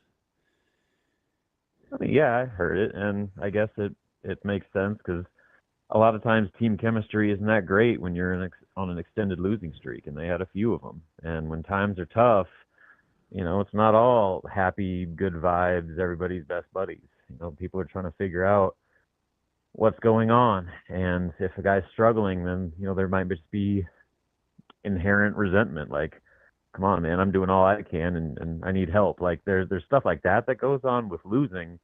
But then, the flip side, when they were winning 6 in a row, everything was great. So I think that just kind of the roller coaster aspect of the season put them through some really high highs and some really low lows. And I guess the best quality about this team, looking back on it, is that despite all of the ups and downs, they were able to kind of finish the job and stick together when a lot of other teams, including teams that played in the Crown, did not do a good job of doing that. Right. Like they fractured and guys left and kind of did their own thing or ready to get out of there as soon as they could. Whereas, despite all the kind of turmoil and adversity that Nebraska had to go through, they stuck it out and they finished the job and they were able to end their season on a high note and win a little bit of money in the process. So that's probably I'm sure they went through their issues. I'm sure there was some disagreements and maybe some issues in that way between the roster, but none of it was enough to blow the team up. In cases where you look around college basketball, that could have easily happened if they didn't have the right group. Yeah. We're looking at you, Georgetown. Or Arizona State. Yes. Yeah. I wasn't going to name names, but hey. That's what I'm here. That's what I'm here for, Robin. So I do wonder, though, if you understand, I guess it seems like there's at least a section of the fan base that has some frustration that they weren't able to lock in the way they did at the Crown just a little bit earlier to change some of their postseason fortunes. Like, where do you land on people that are like, yeah, the Crown was great and it was super fun to end the season on a win and get a trophy, but it would have been really cool to see that kick in about a month earlier. Yeah, that's 100%. I think everybody from Fred Hoiberg down to the players would tell you the exact same thing. Like, I mean, they had every opportunity to do something really special with this season and do something that had never been done. And they were legitimately 5 shots away this season, especially late in the year, from being a 9 seed in the tournament. But game after game down the stretch, they just couldn't do it. And so that, as good as the feeling was about winning the Crown and having some postseason success for the first time in a long, long time, there's still that part of them that wonders, what if? What if we could have made 1 or 2 more plays, in those games that would have punched our ticket to the NCAA tournament, and they didn't make them. And so, like, again, it's kind of a mixed bag a little bit where, like, you feel good about, going to Vegas, having that success, being able to win on that stage and all the, positives that came out of that. But then you also still kind of dwell on the missed opportunity that this season was, because they had a chance to do something a lot bigger than winning a secondary postseason tournament. So it's been a heck of a run. I'll let you piece this thing together on how quickly it came together, but I couldn't be happier. Little Boy Blue, I've seen him play in person with St. Thomas. I get two guys that I traveled with for AAU ball, and Will Cooper and Price Sanford. Like, this happened in 7 days. It really wasn't 7 days. It's announced all over 7 days, but man, how much did they have to split time and Zoom, and you're technically down a coach? Like, this fairly impressive, or just cost of doing business? Yeah, I mean, I think it kind of shows that things don't start when the transfer portal window opens. Like, this wasn't like that Monday the 24th hit, and they're like, all right, well, who are we going to go recruit? Like, let's make some calls and see what's up. A little alarm goes off. The back, they have it scheduled in their calendars. Oh, hey, here we go. No, it just shows you that this stuff is months in the making. The back channel, third-party recruiting, especially now with how heavily involved agents are. Like, this stuff is, mid-season, guys have a pretty good idea of whether or not they're going to stick it out or shop themselves around. And, word gets out, and agents contact coaches or, whatever it may be, collectives, and get kind of the word out, and that initially gets the ball rolling. So, when you get to the actual portal window, things are pretty much close to done, or at least narrowed down to maybe one or two, maybe three schools. And so that's why things happen as quickly as they do, just because this process had already been in the mix with a lot of these guys for a long time. And so, but still, you got to seal the deal. And, when it comes down to decision-making time, and guys make it official that they're in the portal, and coaches can actually, one-on-one talk to these guys, whether it's Zoom or phone calls or on-campus visits or in-home visits, whatever it may be, that's kind of where you finish the job. And so a lot of what they had to do in Vegas was finishing the job on these guys. Price Stanford, it was funny. Here's a funny little anecdote.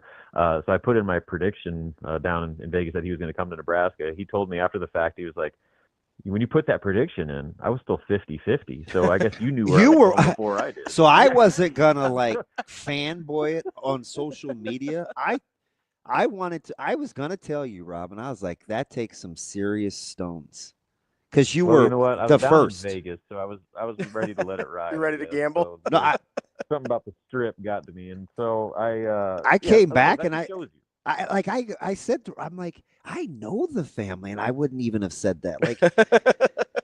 Like it was ballsy. So it was a hunch, and then luckily it worked out. As sometimes predictions don't always work out. This one did. And I like those too. You got to be willing to be wrong, right? Like that was sometimes you guys know, and you'll do it anyway. Well, right. I just guarantee, and you put a percentage next to it too. So I put I think mine was 60 or 70%.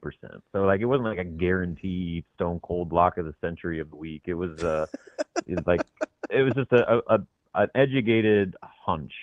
So anyway, that example is that process with Price. This isn't something that just started. There was conversations. They had a relationship that goes back to when they were just little kids. He kept calling him Fred. It was giving me the willies. Yeah. I was like, stop it, Price. Yeah, so but that's what they had to do in Vegas. They had to finish the job on Price Stanford. They had to, with all these guys they brought in, they had to make sure that they closed the deal on that. So that was a lot of the work that they did while they were in that tournament. And, there were times when they'd practice, and then Fred would have to just bolt out of practice and get on the phone and do a Zoom call or, make a phone call. And so I don't even want to know what his screen time and what his minutes were while on that trip, because they had to do a lot of virtual work just because they weren't on campus to do, some of the normal traditional recruiting process. But they made it happen. They were able to get a pretty strong group together. It's a unique group to where it's not necessarily loaded with big time star power, but there's a lot of really good players that can do a lot of different things. And so a versatile class that, I think that they had it looks like they had a pretty good plan of what they wanted, who they wanted, and the type of team they wanted to build with so many big shoes that they had to replace. Robin, as you kind of described this class, and it is different from what we've seen other schools do and from what we've seen Nebraska do in the past, how would you describe what you think their plan is by putting these guys together, whether it's Cooper, Blue, or Sanford, or as I affectionately call the Oogie Boogie Man? Yeah, Oogie. Yeah, we'll just call him Oogie. I haven't mastered that name I'm yet. working on it. I'm working on it. Well, Bearcay Yeah, only it's took gonna 2 take months, so I mean, Yeah. give us time. We got some time on Oogness. All right. With the class, I mean, shooting, that's the number one hallmark, and that had to be addressed. They were one of the worst shooting teams of any power conference team in the country last year. They just didn't have enough firepower, and they had to upgrade that, and they did so. They got a bunch of 40% three-point shooters that, when you look at the kind of the picture, I think Rink Mast was the center point. Like they wanted to build a roster that would complement his game. And so when you look at the half-court offense with Rink in the high post, I think they wanted 4 shooters around him at all times, to where Rinkin himself is a three-point threat if nobody guards him, and then he can distribute with a bunch of shooters. And then all of a sudden, when you have a bunch of shooters, the lane opens up, and all those back cut passes that Rink was dishing to Casey 2 years ago start to become much more a factor in the offense. I could count probably on 2 hands the number of legitimate back cut layups Nebraska got this year, because they didn't have any shooting and teams just packed the paint. So that was a first and foremost priority with this class, was to help their shooting, and I think they did that. But then also, all these guys can do different things too. Like Marcus can play the 1 or the 2. Price can play the 2 or the 3, and he can even bring the ball up. That's what Fred said yesterday, that Price could initiate offense. Rink can bring the ball up and initiate offense. You go down, basically everybody, maybe outside of Oogie, can get a rebound or get a turnover and lead the break. And so that's kind of where the big thought was, because of the point guard struggles this past year, they were going to go out and get a true clear-cut point guard. I don't think that's the plan. I think that they want 5 guys on the floor that can take the ball up the floor and initiate the offense. And with the guys they brought in, I think all those guys are capable. And so it's going to be kind of, I think, going back to the roots of Fred Hoiberg's system, where you have 5 guys that can all shoot, 5 guys that can all distribute and initiate offense, and then 5 guys that can defend multiple positions. And so it seems, just on paper, that they've gone a long way in kind of getting back to that style where, the last few years they've kind of had to adjust their personnel a little bit. Robin, let me get you out on this, just because I think it's interesting how these relations can kind of come back around. And I remember Will Cooper in particular, kind of his recruitment. I also remember Price's real time. And you mentioned the previous relationships with Mass being the offensive initiator at times when he was playing. You've got a stretch in Coop that can shoot it. You've got a Sejan and Price that obviously give you some wings that can dial from distance. How do you think Nebraska wants to play heading into this year, given they've been pretty defensive minded, but this could be a pretty good shooting basketball team? Yeah, and I think that's the way Fred wants to play. Again, they go back a couple of years ago with the Derek Walker, Griesel, Vandemel team.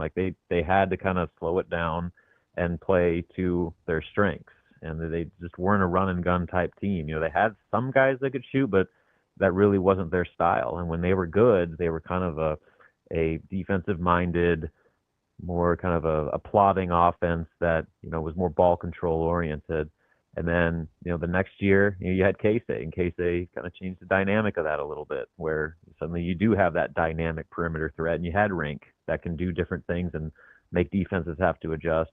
Last year they didn't have either of those guys, and so they had to kind of adjust around Bryce and Juwan, and 80 to 90% of their offense kind of revolved around those guys. And the inconsistency with finding a third option was really kind of a defining point of this season. So I think that they realize that, to play the way they want, they got to have 5, 6, 7 dudes that can come out and go off on any given night. And you're seeing that with the offensive firepower they've brought in, that this could be a team where your leading scorer is at like 15 a game. But then you also have like 5 or 6 other guys. With 9, 10. Yeah, they're in like 8 to 12. Yep. Yeah. And so like I think that's going to be what you're looking at this year, where you're probably not going to have a all-time leading scorer, first team All Big Ten guy, but you're going to have, a 6 or 7 man rotation of guys that can go off and win you a game on any given night. So I think that's the kind of ideal picture of what Fred and the staff have tried to build this offseason. And, guys come in and do what they're supposed to. I think this should be a significantly upgraded offensive team. It's Robin Washut, Husker Online. Robin, we appreciate the time, and enjoy those pimento cheese sandwiches at whatever party you end up this weekend. yeah, the Sunday. So we'll see that, because they go all weekend, and it's crazy to me. Like they do the Friday. Yeah, it's like I can't do that. It's a little aggressive. Like, all right, I'm good for like one like really good day, but like when you start like taking up multiple days on my calendar, that's a little too much for me. You're too chill anyway, Robin. You don't seem like the type to just be going crazy over an extended period of time. I used to. Don't get me wrong. Like there were days in my youth when that was not a problem whatsoever. But you know what? I'm an old man with kids now, and the totality of a weekend like that is a little too much for me. Oh, my man. Father Time is undefeated. Robin Washut, we appreciate it. As always, we'll talk to you soon. Thanks, Robin. Yep. See you guys. Let's jump right to our guy, Brian Edwards. He's waiting on us. Vegas Insider, major dollar waiting on a couple of dimes. He's right here. He's joining us live here on Hurrdat Sports. What's up, B? Good morning, gentlemen. How we doing? There we go. We're good. How are things? You hanging in there? You spending any of your Floridian change? The bookie will be here tonight. Wow. So not yet, but I have seen the 17-year championship drought end this week, and so everything here is fantastic. I'm going to go to Tallahassee tonight and then make the drive to the Hard Rock in Fort Lauderdale to meet some buddies and a couple of wild-ass married cousins that like to go nuts. Blackjack tables, Hard Rock in Fort Lauderdale, and then UFC 314 Miami Saturday night. So all's good in my world, fellas. I'm just glad you're going to be able to make it to God's country, Tallahassee. My sister lives there. That's the only reason why. He's like, hey, don't get it twisted. It's by accident. Yeah. This is just like a 2 hour get 2 hours of the drive out of the way tonight. I also have some questions about being up in the Panhandle and what married cousins mean, but I'm not going to get into that. These two cousins are married and they'll be without their wives this weekend. That's what I meant. Okay. Uh-oh. Okay. All right. No, they're not married to each other. Oh, God. Sorry. Yeah. Hey, listen, B, let me ask you something, though. I'm glad I corrected you. Because in Vegas, you were pretty chill, and maybe it was because you were kind of working too. If you're going to get loose, I mean, you've got this thing mapped out, so clearly you're getting in the right frame of mind. What's your go-to beverage? Budweiser bottles, but I'll move to maybe a little vodka later in the evening. Bud bottles. Bud heavy, baby. Got to go with the diesel. We've got a couple of your drops too, where you were talking about Budweiser in the bottles too. I should have known. Yes. All right, what are we starting with, man? I don't know how you go anywhere near the NBA. Some of these lines I've seen lately, 17, 20, teams blowing 24-point leads. I mean, are we just glutton for punishments, or how careful do you have to be? So I am looking at my record here. So I've only made 7 NBA plays in the month of April. And let's see, 1, 2, 3 of them have been Atlanta Hawks games over the total. And all 3 of those were wins. And I'm 5-2. So 2-2 outside of Atlanta. Basically, I'm just an automatic over player for the Hawks. And and the Hawks are motivated. So, Trey's playing, etc. And the over's on a 9-2-1 run for Atlanta to improve to 47-29-3 overall. But one of those two unders in the 9-2-1 over run, one of those two unders had 238 combined, and the push had 235 combined. So 10 of the Hawks' last 12 have had at least 234, and 11 have had at least 231. And it's 230.5 tonight. So let's go over on Atlanta, Brooklyn. And no, but I hear you, Damon. I'm not risking a whole lot on Vegas Insider. We have a little bonus system for every 15 days, and you got to have 15 plays minimum. I've only got 7. I got to get 8 in. Yeah, that's. I mean, I hear you, right? You just don't want to do it to be doing it, but it is. I mean, it's a miserable league sometimes. No, I hear you. I did take the Clippers laying the 10 last night because Houston was going to play nobody, and the Clippers still had motivation. And I did the Jazz. I went 2-0 last night. I did the Jazz Portland over 229.5. It had 228 at the end of regulation that went to overtime. So I was living lucky on that one. B, I know you didn't send us anything on this, but are you a golf majors better at all? You going to have any action on the Masters this weekend? Nope, I know nothing about it. If the blackjack tables are good to me, I'm actually going to be hanging out with one of my buddies who is like Mr. Golf.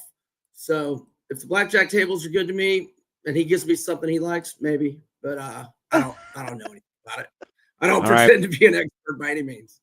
Let's talk UFC. What do we like? Okay, I'm so undecided on Volkan Lopez.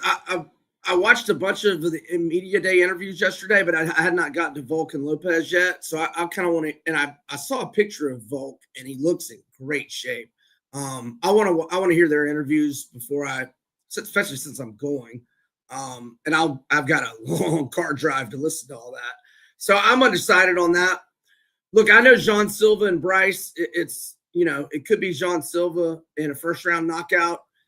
Obviously he's got a huge advantage when the fight is standing, but I think Bryce has a huge advantage if he can get it to the ground. And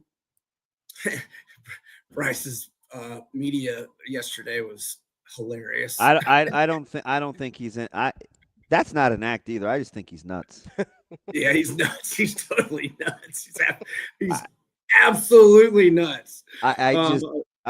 Some guys, they kind of play into it. I'm like, sure. Yeah, no, he's not leaning into it. That's him. I think he's just like that. Yes, he is from the sticks of Arkansas and all that entails. But anywho, I'm going to go with Bryce plus 205. I'm not saying risk a lot. Obviously, we got a 2-1 payout coming if we win. I just think his wrestling and his grappling will be superior, but he could get knocked out in the first round for sure. In fact, what is Silva to win in round 1? Let's see. Sorry, guys. Here we go. No, you're okay. Silva's he's plus 225 at Caesars, but he's plus 270 at FanDuel. Wow, you could almost play both of those. And Silva to win in round 1 and sort of hedge yourself with a Bryce Mitchell overall.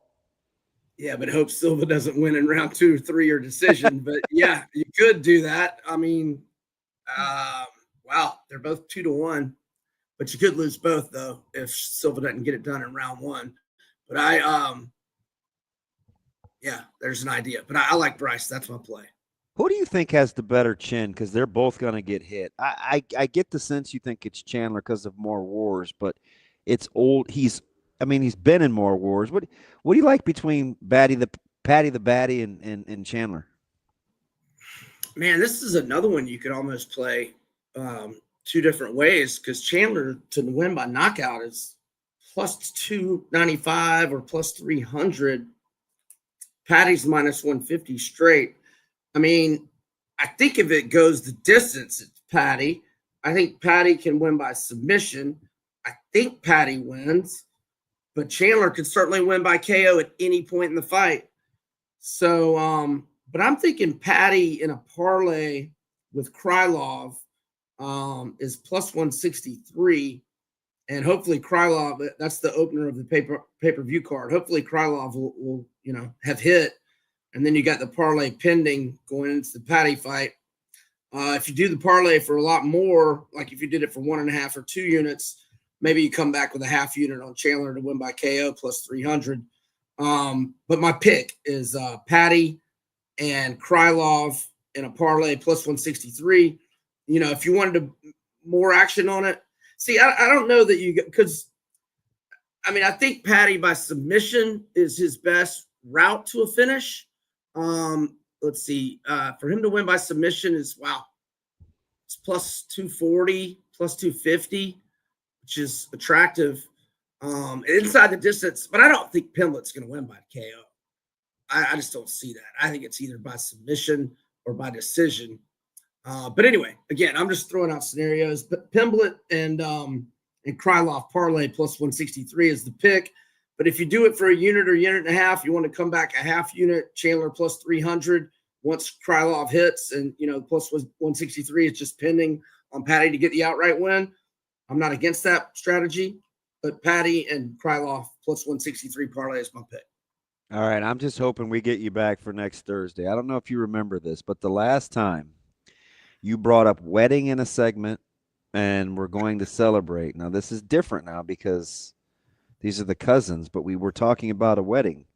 We missed your whole segment for a week. We had to put an APB out for you. I don't remember this. Oh, my good. Shane, do you remember that? Oh, yeah. There was a wedding in Florida.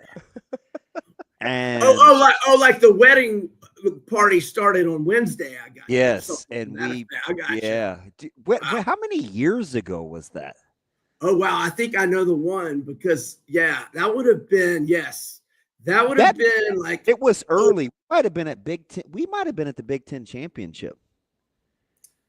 Would 08 been too long ago? Oh wait, I'm thinking 13. Was it 12 or 13? Yeah, about 13 years ago. I'll have to ask my friends Preston and Jessica when they got married because that does sound familiar. I was worried. I was like, has anybody seen Brian? Well, so the wedding, the wedding, all the people were staying like 5 houses down from me, and everybody just went to my house to party, and it was an early morning, so I overslept. Sorry, guys. Well, B, I hope you have a good time in the land of. Every guy has been through those weekends where they plan the days out, and it's like more than 2. That's a recipe for disaster. I'm just saying. I'll be good. I'll see y'all next Thursday morning. All right, best wishes. Enjoy your time in Tallahassee. We'll see you later. Coming up next. When's the last time you've been on like a 3 or 4 day escapade? It's been a while, man. They're always. It's like I would not recover well anymore. Yeah, it's like why do I do this to myself? I can barely go like a day now. A day. Coming up next, we got Michael Bruntz, Husker 24/7. That's DBM Ravi Lulla, Hurrdat Sports Live.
Welcome to Hurrdat Sports Live.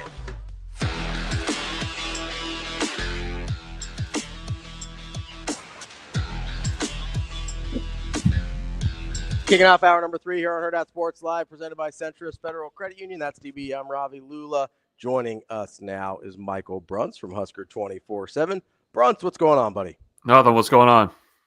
Bruntz, I'm very disappointed in myself. Have you ever gotten dressed in the morning and then you realize what you were wearing and you think to yourself, why did I put this on? I know frequently, yes. Okay. Yes, I do. Okay. I just took a look down and I'm like, I have a Nebraska zip-up on and Nebraska shorts. That's 2 pieces of flair. That's 1 piece of flair too many. Big Nebraska guy, huh? Yeah, see, I'm going I just told Ravi I've got to do this thing for the Jet Awards. I said I can't wait to go home and change. I feel like fanboy. I'm changing. I don't even know why I just told you that, Bruntz. It seemed like a safe place. I was gonna say Well, it was. on that because you're stand. Do you have nice Nebraska gear that you wear to special occasions, Damon? There's a reason I'm asking you this. No. So this ties in. So BC and I in 2017 when Nebraska played Penn State, we stayed in Pittsburgh, and so I guess this is tangentially related to you. So we're in Pittsburgh and we're looking around the restaurant, and is this 05 or 06? This is 17. This is the dead year. 17. That's right. Okay, you just. So we're in this restaurant looking around, and it's pretty clear that like people are on dates. Like it's date night in Pittsburgh, but we're looking around, and like everybody's got like their nice Steelers jerseys on. Like you get like Franco Harris, you got Hines Ward, you've got really nice jerseys on. And so like stitched ones, not the screen printed ones. Yeah. Right? So we were talking about this on our podcast, and somebody commented and said, I've noticed that Nebraska fans do the same thing. Not necessarily jerseys, but if you're taking your lady out for a nice night on the town, maybe you put on the higher end Nebraska polo. I was just wondering if you do the same thing. That's all. That is such a thing. It's funny. Yeah. And I'm also offended that you think I would be that guy. I just started wearing sprinkles of Nebraska gear a year ago. So no, I haven't graduated towards and I hate polos, so I'm not wearing one. If you were going out on a little anniversary date though, what Steelers jersey would you throw on to mark the occasion? Because I mean you're a big Steelers guy, so I am, and I'm not wearing a jersey in public ever. I think you go Plaxico. But yeah. Big Plaxico guy. Big hole in the thigh guy. He was a giant by then. He's not. It wasn't the Steelers. That doesn't count. Boy, the Steelers have had some doozies. So Bruntz, how have you kind of recalibrated? Your coworkers appear to think that. I said this yesterday. I said Bruntz must be an awful nice guy because both BC and Schaefer have casually mentioned ways that you have delegated their responsibilities to them, and I'm like, well, Bruntz must be an awful nice guy because I don't know if I'd let him talk to me like that. Are they exaggerating on how hard you are on him, or is this kind of a bit? It's probably a bit. I think I'm pretty easy to get along with generally. What did I do? I'm curious because apparently we're just airing our grievances on your show. This is where we come to talk. This is the trust tree. Yeah, this is like Festivus. We got the airing of grievances. Well, you low key throw BC under the bus about being Martin Scorsese behind. That's true though. I read that. He's the Ong Lee of the iPhone. Which I felt like, BC didn't know whether he should be ashamed. He's like, well, then in Bruntz said, and he gives me a hard time. And then what did Shafe say yesterday? Shafe goes, I just go wherever Bruntz tells me to go. He's like, oh yeah. I just show up and I go, hey, go over there. And he's like, all right. He goes, I wait to be where I'm delegated to. And I think I might have the BC clip. You want it? Yeah, what do you say? Bruntz must be an amazing person. Well, he always wears that A's hat, so you're like, okay, buddy, you're dealing with some things. Been through a lot. That's how that works. Yeah. Yeah, you've been a topic without even having your own. It would floor you guys the quality of video content that BC shoots that falls on the editing room floor. It's just like scene setting, slow pans with the iPhone. He's a surgeon with that thing. Oh, a lot of Tarantino stuff out there with the. It's the delivery. He's a surgeon. All right, brothers. We got one midweeker out of the way. It's a good one, right? You got Creighton next week and Kansas again. We're gonna put that to the back burner. You got to go Iowa, Northwestern coming up in conference. Or can we lay this out? I mean, they're all must wins now, right? Well, you got to start winning some conference games. I mean, that's kind of what the math is at this point. You've got it's interesting when you look at the schedule for Nebraska on the back half of things. Iowa coming up this weekend is the final series that Nebraska has in Big Ten play against a team that's in the top half of the standings. Like it opens considerably, and the win over Kansas. That was a big one. I mean, that was a Kansas team that, you're like, okay, Nebraska's going to go and kind of try to pass the bucket here against an offense that's hit 70+ home runs already this year and is basically playing like beer league softball in the Big 12. And for the most part, Nebraska walked a ton of guys, which I'm sure Rob Childress didn't appreciate, but they were able to get out of innings. They made some big pitches. And I think overall, you've just been waiting for longer stretches of good baseball from this team. And it's shown up when they've played ranked opponents, when the name on the jersey across the diamond is something, it kind of gets the blood going a little bit. And now you got to start doing it on the weekends. And it's a different challenge on the weekends. I mean, Will Walsh has been good on Fridays, but they're still trying to get some depth in their starts from Horn and Brockett. And I mean, they've only made it through the fifth 3 times this year. So that's a hard way to live. And, one way that you can kind of get around that is if you've got a lineup that can slug a little bit. And it feels like they're starting to do that a little bit. So that's a positive sign. But, this weekend against Iowa is a big one. And then you got to start, racking up the wins on weekends and winning series. So, as much as the midweeks are really important and there's a ton of RPI opportunities still on the schedule for Nebraska, you're going to have to start winning on the weekends, or else it's going to be, you're really kind of putting yourself behind the 8 ball about getting to Omaha. Yeah, I mean, that's the only goal at this point, right? Because like an at-large is not in the cards. You have to get to the Big Ten tournament. Is that kind of where you're at mentally? Well, I mean, Nebraska's in the mid 70s right now in the RPI. I mean, it's not out of bounds that they could, if they get on a run here, that they could get up into at least the territory where you're having conversations about at-large bids. I mean, it's going to be. I don't think that's a reach. I agree with you. Okay. The resume would look really funky, though, considering that you would have multiple top 25 wins. Your RPI is going to be great. I mean, you'd be putting yourself in a position where the committee would be like, okay, they scheduled hard, they won those games, but what about these games over here? So you just got to start winning games. I mean, regardless of who it's against. And I think that's been the frustrating thing, is that you've started to see signs of things turning at the plate, but you just have not seen it over a stretch of, 2-3 weeks. And that's what's been lacking. I mean, the last 2 weeks, you beat number 5 Oregon State at home.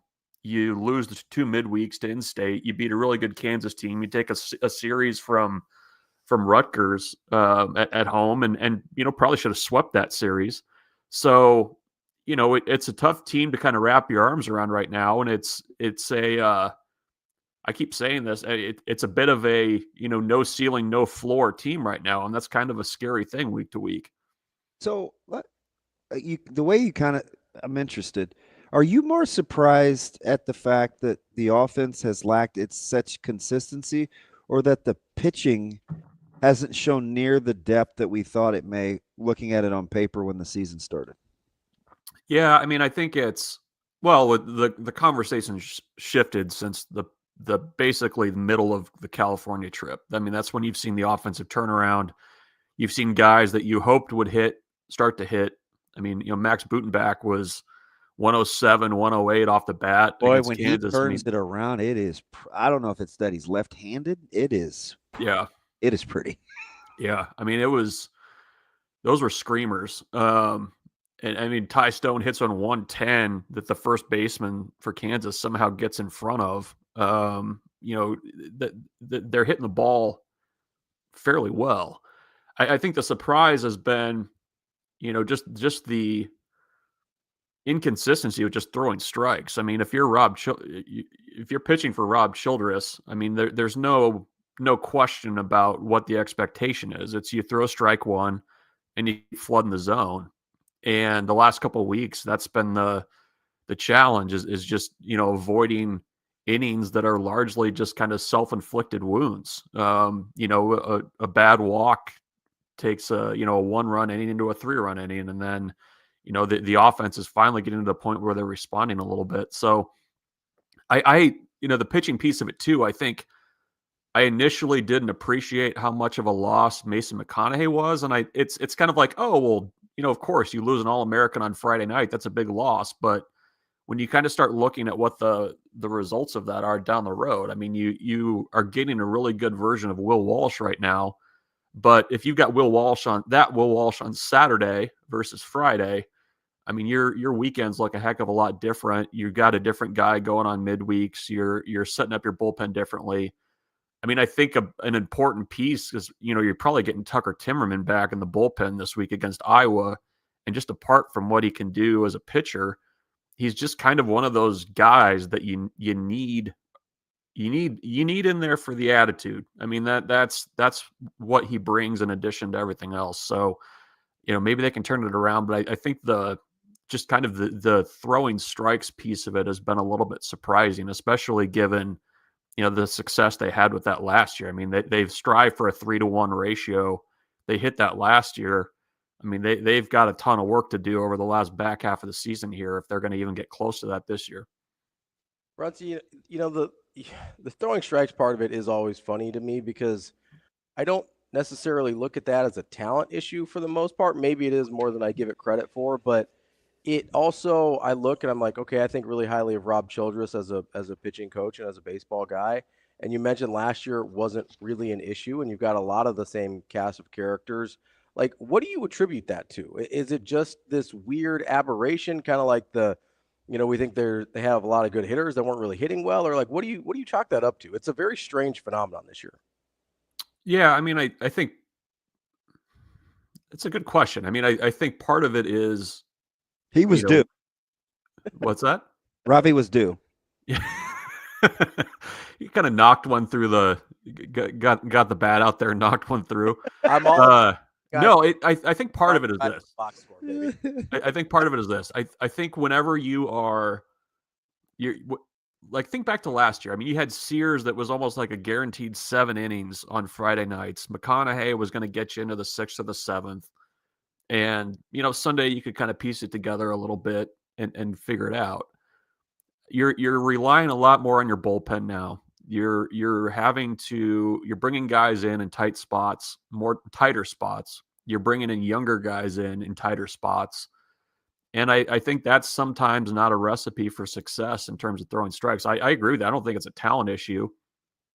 I do wonder if it's at times you've been putting guys into games where it's not above the pay grade, but guys need to get a little bit more comfortable coming in with a couple runners on base. And you've seen them turn to the freshmen on the staff a little bit more than what they did a year ago. So I think that's a piece of it. I mean, I think a lot of their issues would be maybe not solved, but helped quite a bit if you could just start getting more consistent starts behind Walsh on the weekends. I mean, I think that to me has been the biggest thing. And I mean, Will Bolt wasn't shy about masking his frustration with that on Sunday last weekend. I mean, it's just really tough if you're having to go to your bullpen in the 5th inning every week or every game.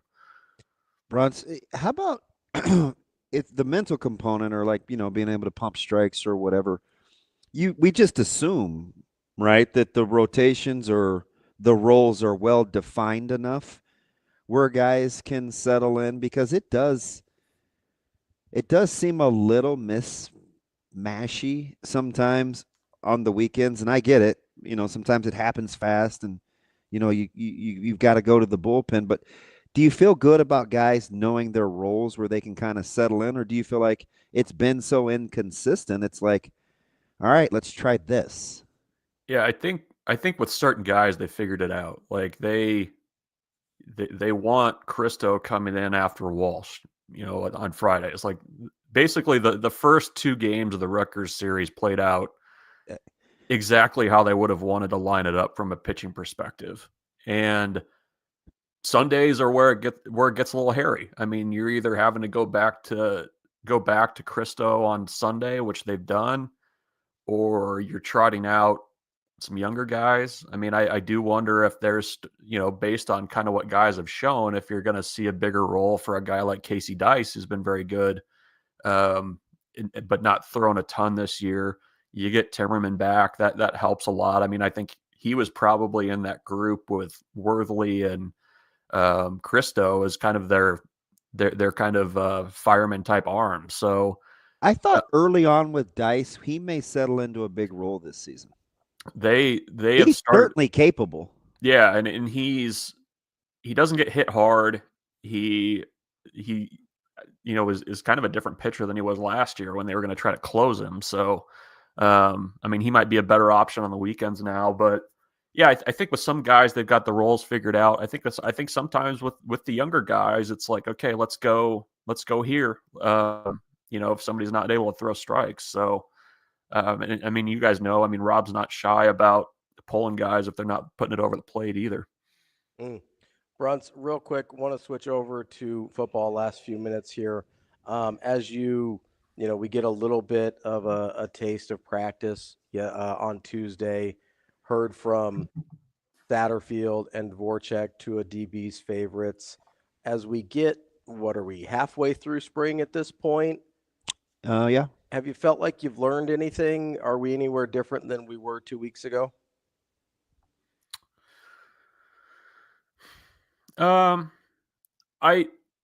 willing to go along with Matt Rule's what do you say, Saturday, that the offensive line has kind of been his story of the spring. It's a different looking group than what they've had. And I didn't get a chance to watch him much the first open practice, but you just kind of, I mean, we talked about this last week. And I think you guys were right on about the numbers of guys that you feel like you could go in and play right now rotationally. I think I'm willing to go along with that for sure. I was with the offense. I again delegated to the other guys to go defense. So I was with the offense, but I don't know. I mean, I think the other thing I'm willing to at least consider is that, the running back spot's interesting. They've been very convicted in their feelings that they don't need anybody out of the portal. They like the group that they have. I guess there's maybe a little bit more depth there with some of the young guys than what I appreciated behind Emmett Johnson. And, who knows when the pads go on. And, who'd you like? Well, I think Mekhi Nelson's a guy that, you got to account for. And even Parker, too. Like, he looks a heck of a lot better with 190 pounds on him than 175. But I think Mekhi Nelson, for what I think they're going to want to try to do offensively with the running backs, he can do it. I'm going to feel real good being right about that if he plays. You've been holding that stock since last fall. I know. He just, I'm telling you, and I'm going to, it's not a secret anymore. I'm going to invest. I'm going to try to do the best that I can, that we do all the little things away from actually playing that give you a chance to be successful. He is a talented little guy, and he's mean-spirited too, which I like.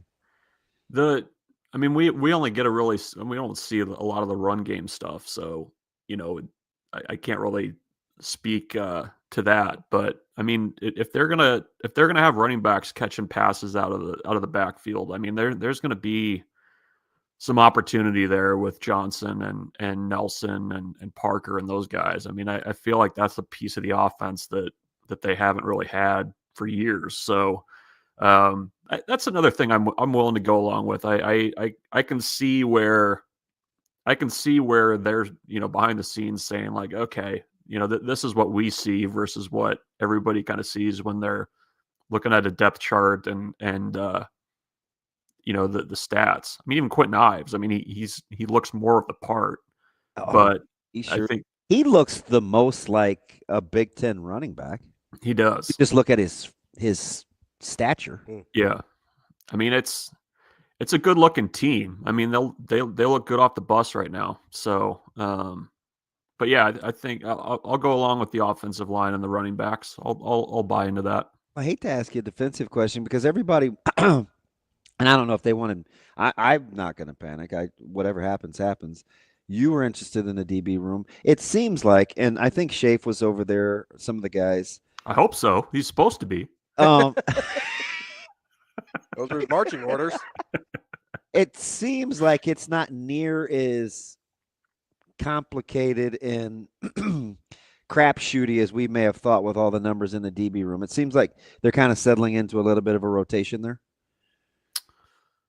Yeah, I mean, I think there's maybe less to sort through. I mean, I think you see the line, the list of defensive backs is about this long, and I mean, you're at least in the spring, you're kind of figuring out a little bit who can help you, and what guys can actually do. I mean, I think if you take that list, there's probably a pretty big piece of the list that's kind of over there working with Phil Snow in that second group, versus everybody else. So, there's going to be some guys that get added to the mix, I guess, in the fall, but I don't know. That's a group too, where I don't know that I necessarily would have just given the immediate edge to a returning veteran. You know what I mean? So yeah, you can definitely tell the young guys that they want to work in. And so, I mean, that's also the value of the bowl games last year. You're able to figure that out a little bit more, get some of those guys some work with the top groups, and kind of, I mean, it's kind of the ongoing piece of that evaluation process that probably started back in December. I kind of hope that everybody else works like that too, where you have some guys, you bring a handful of young guys along, then the next time the young guys can kind of push the older guys, it still kind of stays status quo. Then the young guys take over. Then you start the next cycle of that over again, where I think that's how they want to run the development of the program. Because I'm seeing that kind of in the wide receiver room too, right? A little bit of the older, more experienced guys. You still got a handful of young guys. Yeah. And then you sprinkle in the next handful of young guys in, where if you can do that with almost every position group, that's kind of how you want to do it if you're going to be super myopic. For lack of a better word, I mean, it's essentially like you're getting some JV guys up at the varsity a little bit. And I don't know. I mean, if 105 is going to be the number, I mean, I think that's kind of seems like it's on the back burner now, doesn't it? Yeah. I'd be curious to see what a phase out, phase in process looks like to get to the number, because you can't do it in a year. No. I mean, it would be like a lighter version of the way they've had to do COVID eligibility, right? Which, yeah, just kind of roll it. Yeah. It feels like you've had some form or fashion of that for like a decade. Like, this guy's got 6 years. This guy's down to 5. And it was only 2020. I know. 5 years ago now, though. COVID light. I like that, Bruntz. That might stick too. The pandemic of college football, the 105 roster. You might be right, though. Bruntz, we appreciate the time as always. Good stuff.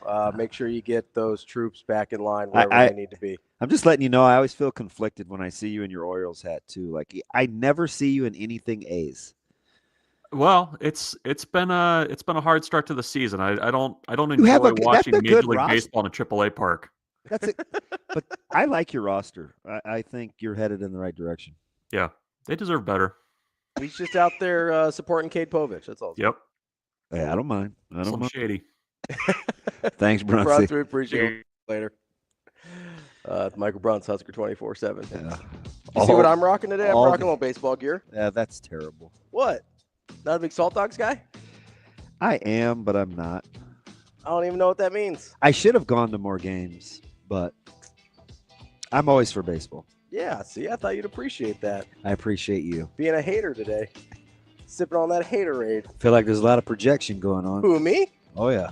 Well, are we getting to our picks? We're going to go to the picks next. Got to remind you, though, if you're finally on your way to work, which maybe late start today, that's all right.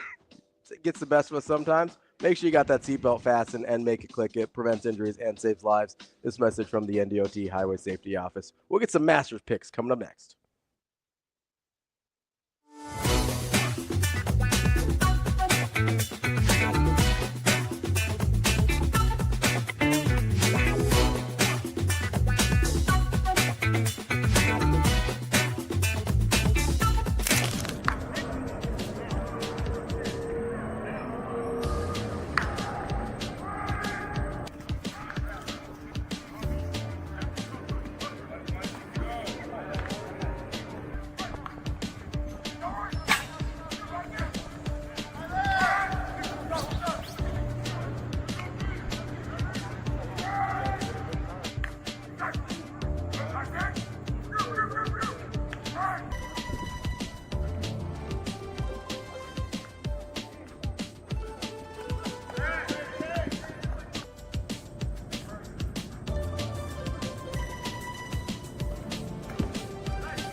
Aspirations can drive us. Sometimes a simple gesture is what fuels the pursuit of a dream. When it's time to make your dream a reality, we are here to help.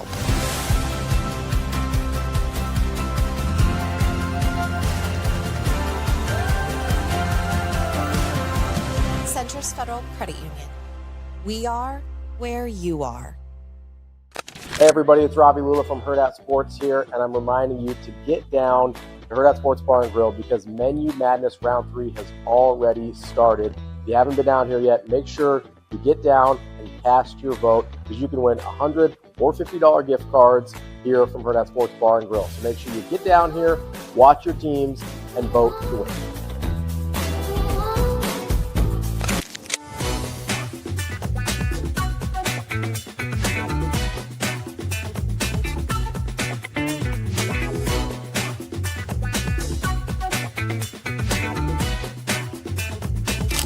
Players that you mentioned after watching was Heinrich and just how he's getting acclimated. What did you see to just maybe some more comfort from him? Yeah, you know, I'm biased towards Heinrich. I like the kid a lot. I think he's a tremendous talent.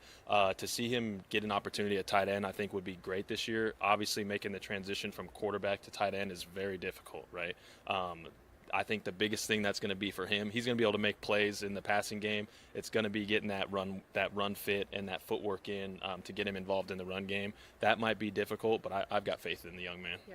How do you think his position at quarterback will give him an advantage at tight end? Just knowing he knows what the plays are supposed to look like, he knows, how to read defenses. How do you think that might impact his game? That's a great question. I think he has an advantage, right? It's very advantageous for him. It's really just getting that physicality and getting on that end of the line. Like putting your hand in the dirt against a D end is like, it's not fun, right? So more respect to him. I think he can get the job done. I think it's going to be getting him the repetitions throughout the spring and then getting into the fold come fall camp, and he might settle in nicely at the spot.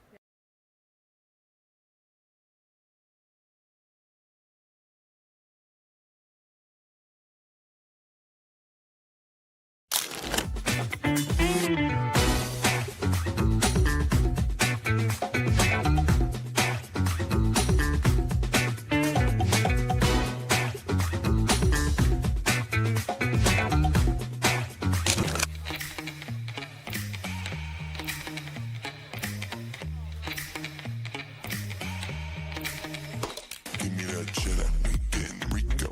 Big bun and rolls like burritos. Give me that hot sauce, no pico. Give me that.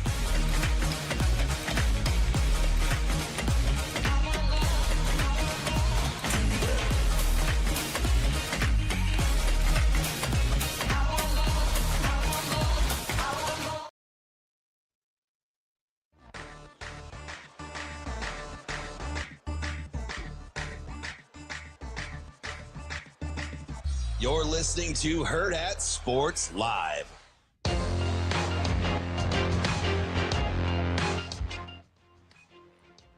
We're back here on Hurrdat Sports Live. That's DB. I'm Ravi Lulla here at Hurrdat Sports Bar and Grill, reminding you that at Centris Federal Credit Union, they've got ways to enrich your knowledge about your finances. There's always something more to learn in the ever-changing landscape of your finances, and Centris understands how important it is to be well educated about not only your finances, but also the financial services that they offer. Go to centrisfcu.enrich.org and start enriching your financial goals today. That's centrisfcu.enrich.org. Federally insured by NCUA. DB. Yes, sir. I think it's time that we make our Masters picks. Okay, sure. You ready to draft? I am. All right. I just don't know how you wanted to do the order. Well, Last so time we crumpled up paper. I have a number between one. I'll go third. I'm volunteering. Well, you want to go back to back. Oh, are we doing Serpentine? Yeah. I'll let you pick then. Okay. So Shane and DB, I've got a number between 1 and 20 in my head. DB, what's the number? 17. That's funny. I was going to say 17. Shane, what's your number? 17, but I'll change it You to have to change a different number. 8. Shane is closer. Do you want to go first, second, or third? I just would have said 16 if I were him. Yeah. I want to go first. You want to go first? DB, what do you want? I'll take 2 to stay in the middle. Okay. I will go 3 then. So, Shano, you are up. Who is your number 1 draft pick in our Masters draft? I'll go with Scotty. Scotty Scheffler. Yes, please. Staying chalky on the first pick. I don't mind that. I don't either. It wasn't a hater. It's just that's the betting favorite. That's a smart pick. Shane, that's a smart pick. Who are you going? I like it a lot. Who are you going with the deuce? I'm going to take Colin Kawa. That's a great pick. Okay. I appreciate you leaving my guy for me. I wanted you to have him because he's going to drive you crazy on Sunday. Rory? Yes. I am taking Rory McIlroy with the 3rd pick. My 2nd pick here is going to be John Rahm. Wow, nice pull. That's the guy I said yesterday I thought was going to win it. I'm going John Rahm here. You get both your guys. I do, yeah. Do you feel good about that? I do feel good about it. Okay. So has anybody ever won it 3 times in 6 years? 3 and 6, yes, I think. I'm sure Tiger had 3 and 6 at some point. I don't. That's if he does, that's legendary right there. Yeah, it would. It'd be legendary status. DB, who's your 2nd pick? I hate to do this to Shane. I'm going to take Justin Thomas. Ooh. Oh. He sounds. Oh no. Oh, no. Shane, who is your 2nd pick? I'm going to go with Cameron Smith. Cam Smith. Wow, okay. really? Off the grid? Wow. That's not really off the grid. But his average finish is off the grid. I see you. It is off a grid for sure. I see you, Shane. All right, DB, back to you. Shane goes again. Oh yeah, Shane, you've got your. I apologize, Shane. You got your double pick here. So Colin's been picked, correct? Yep. Dickey. You going with Matsuyama? Yeah. All righty. Not Matsui, former Yankee great. Matsuyama. Yes. So it's 4 picks and 1 long shot, right? 3 picks and a long shot. So 4 total. So you've got. I don't know if that's enough. You want to do 4 and a long shot? Kinda. All right, that's fine. Let's do it. I kind of thought that's what it was. Okay, 4 and a long shot. I could have said it wrong. This is your game, so 4 and a long shot. So you got 2 more regulars left. I'm gonna take Patrick Cantlay. Ooh, okay. That was a guy that John seemed high on. I'm gonna take Cantlay. You know who I'm going with? Who? Ludwig. Oh, Oberg. Yep, Ludwig Oberg. I believe with the umlaut above it, it's pronounced as Oberg. Yeah. Correct. All right. It is back to me once again. So this will be my final normal pick. Correct. I like your squad. I kind of do too. I think you're boom or bust with Rom though. Probably. Yeah. I'm taking a shot there at a guy I think can win it. I'm a little swayed. Don't do it, please. Do it. I'm a little swayed here. Don't do Like it. blue suede. Blue suede shoes? Don't do it. I'm going to go with the guy that John put us on to. Bryson. I'm going Corey Connors. That's not bad. A lot of people like him as a dark horse. So he's not quite in our dark horse category. I know, and a lot of people have him. He's at 50-1. Our cutoff is 60-1. So I'm going to take him as a regular pick because John seemed convinced that he had a real shot here this weekend. Okay. So this is you, Damon. This is your last regular. So regular guy. I'm torn here. Okay. Between Will Zalatoris. Okay, great name. And Brooks Koepka. So Koepka was the other guy I was thinking about. I didn't want you to take Koepka. Are we really going to do this and nobody takes Brooks or Bryson?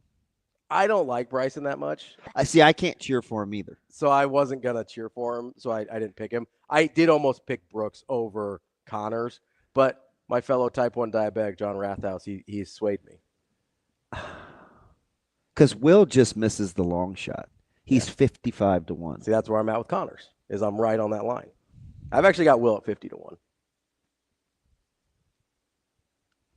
You going? Zalatoris is a great name. If you're going off of vibes, but Zalatoris is great vibes. Because Koepka's got the pedigree. JB and Casey is my boy, I'm rolling with Will. Will Zalatoris. I am actually not going to take Brooks Koepka. This is crazy. Crazy. This is crazy. Shane is the last one that has a chance to take Koepka. I don't want any of the B's. No Bryson, no Brooks. No BS there. Who are you taking? Is there anybody that's off the board that I missed? Because I don't want to say a name, and if somebody's been so this is it. So you get this pick is safe. But I mean, it's protected because the only other picks we have left are the long shots. So there's nobody that's there shouldn't be anybody listed on the odds that's not going to play. Gotcha. Okay, I'll take Tommy Fleetwood? No. Well, that would have been my. If I was going one more, it would be. I'll go Xander. Xander Schauffele for Shano. See, I let John talk me off of him. Yeah.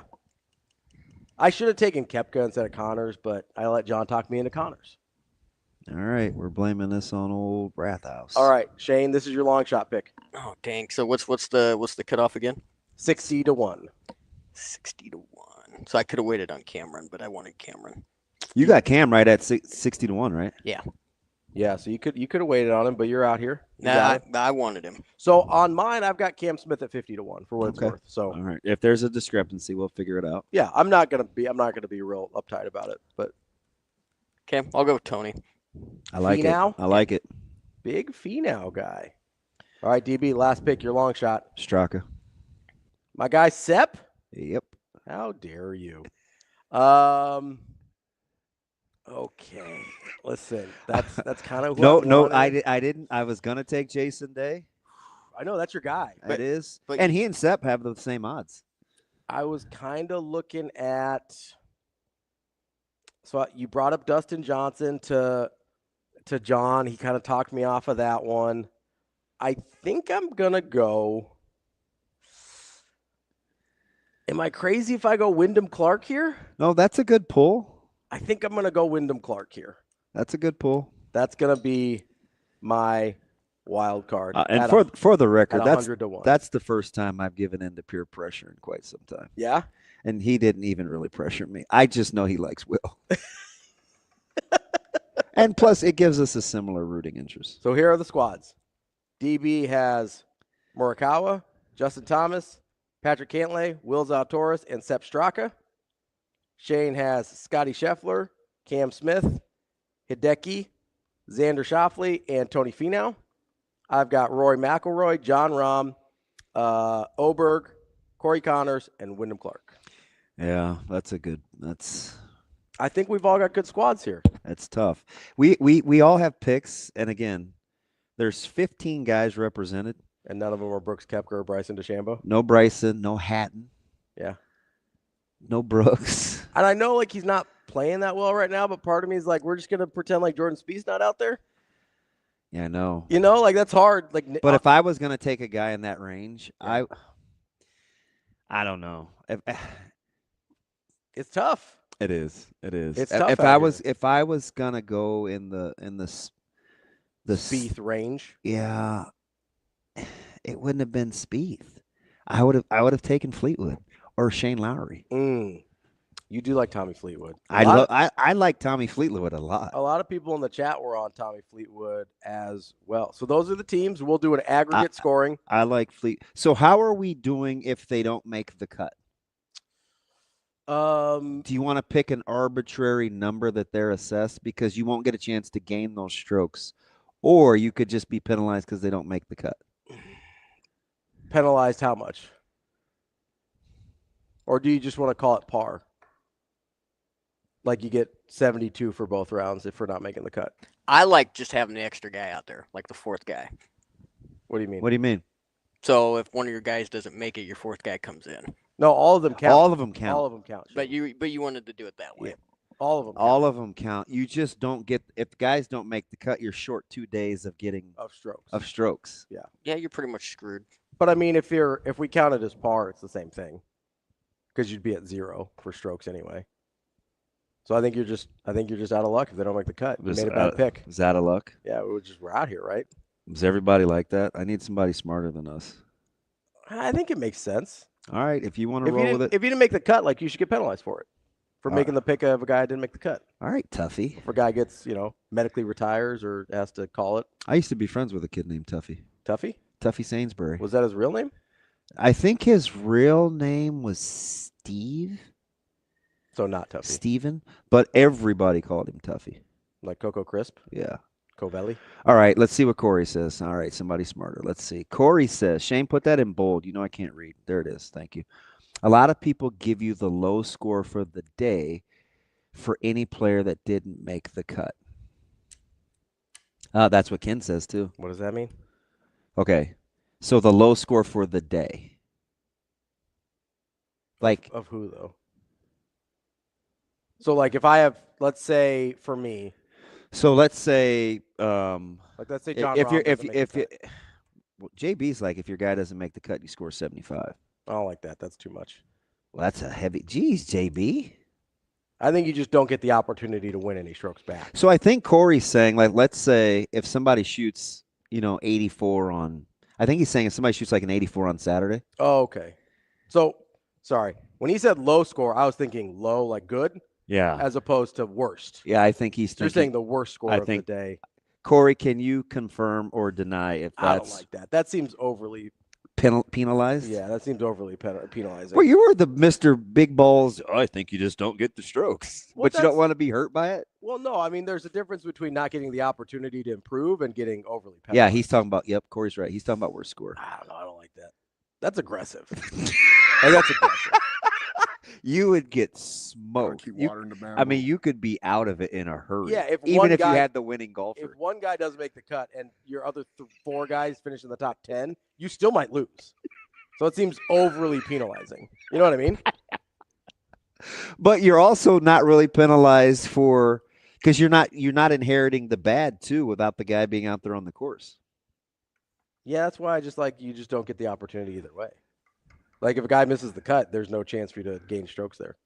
Well, somebody's missing the cut. I mean, you got that many players, I guarantee at least 100%. Out of you our think of our 15, all 15 guys No. aren't making the cut. Out of our 15, someone's way. missing the cut. At least 1, 2, maybe even 3. I don't know. Are they? 3 guys seems aggressive. Somebody's missing the cut out of our group, but 3 guys. Now, this is definitely something JB would say. What'd he say? Now, my 3 strokes doesn't sound so bad. He's not wrong. Maybe we land on 75. I'll take it. 75? Yeah. Okay, that seems fair. I'll take it. So any golfer that gets cut, their Saturday, I mean, because like, Sundays- what if there's tough Yeah. you want there to be some inherent risk to not picking the right guy. Fair. So it's flickering. Anybody that does not make the cut, their Saturday, Sunday, you get 150 total. Yep. All right. take it. Tacked on. I'm in. So let it be written. So let it be done. Let's ride. Those are our Masters picks. We will give you results on Monday. Take a break, come back and see if I can give you some real picks. See if we can get some winners. That's DB. I'm Ravi Lulla. It's Hurrdat Sports Live.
Give me that cheddar, weekend Rico. Big money rolls like burritos. Give me that hot sauce, no pico. Give me that.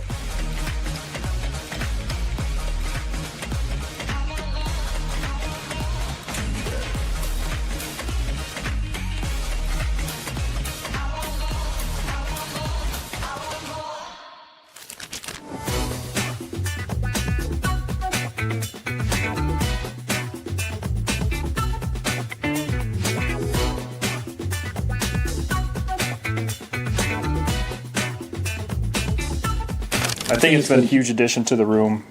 He's a veteran. He's played a lot of football, knows the game at a high level, obviously learning the system that we're doing here, but great addition to the room, really good for the younger players, great experience. What do you like about him just as a player? Obviously the intangible things, but like as you've seen him practice. Yeah, I think number one is the high football character and the high football IQ that he has, and that came with his veteran, playing the game a lot, right? So he's got experience, and he's a tackling machine. I mean, he's had over 100 tackles the last few years prior to him being here. So just that experience that he has, really good football player, smart football player.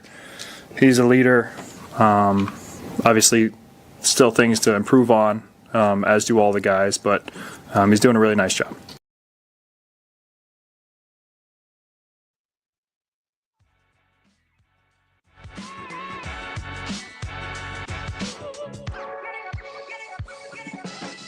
You're listening to Hurrdat Sports Live. Wrapping up the show here on Hurrdat Sports Live. That's DB. I'm Ravi Lulla, reminding you as it starts to get a little warmer out there, you still have a little bit of time if you're trying to lose a little weight before, getting that swimsuit on, maybe before you get out in the pool or boat, whatever you're doing out there. Maybe you're just trying to rock I got this super sweet Jordan old 92 Team USA jersey the other day. It's oddly specific. It's the exact thing I got, it's oddly specific. It's a white one, it's the white jerseys. If you're trying to rock like suns out, guns out a little bit, call Midland's Family Urgent Care. They can help you out, lose a little bit of weight. 402-810-9494. They've actually helped me lose a lot of weight, over 30 pounds. I'm down a couple sizes as well. Love the way I feel. Give them a call for a consultation. It is quick and easy, and they've got FDA-approved options to help you lose weight. 402-810-9494. It's Midland's Family Urgent Care. But we're not talking about losing right now, DB. We're talking about winning. Yeah, I may have a minor regret, but it's okay. Was it taking my Red Sox last night? No, because you would be up units because if you played the Rangers. Yeah. So because they were plus money. Yeah, you take them and lose them. You win the day, man. You just try to win the day. I'm regretting Tommy Fleetwood. Yeah, I'm regretting Koepka already. Like instantly, as soon as I didn't pick him, I was like, I should have picked him. Which is weird because Koepka's the guy that I didn't want you to take. And then you didn't take him either. No, because I caved. I took Will. Yeah.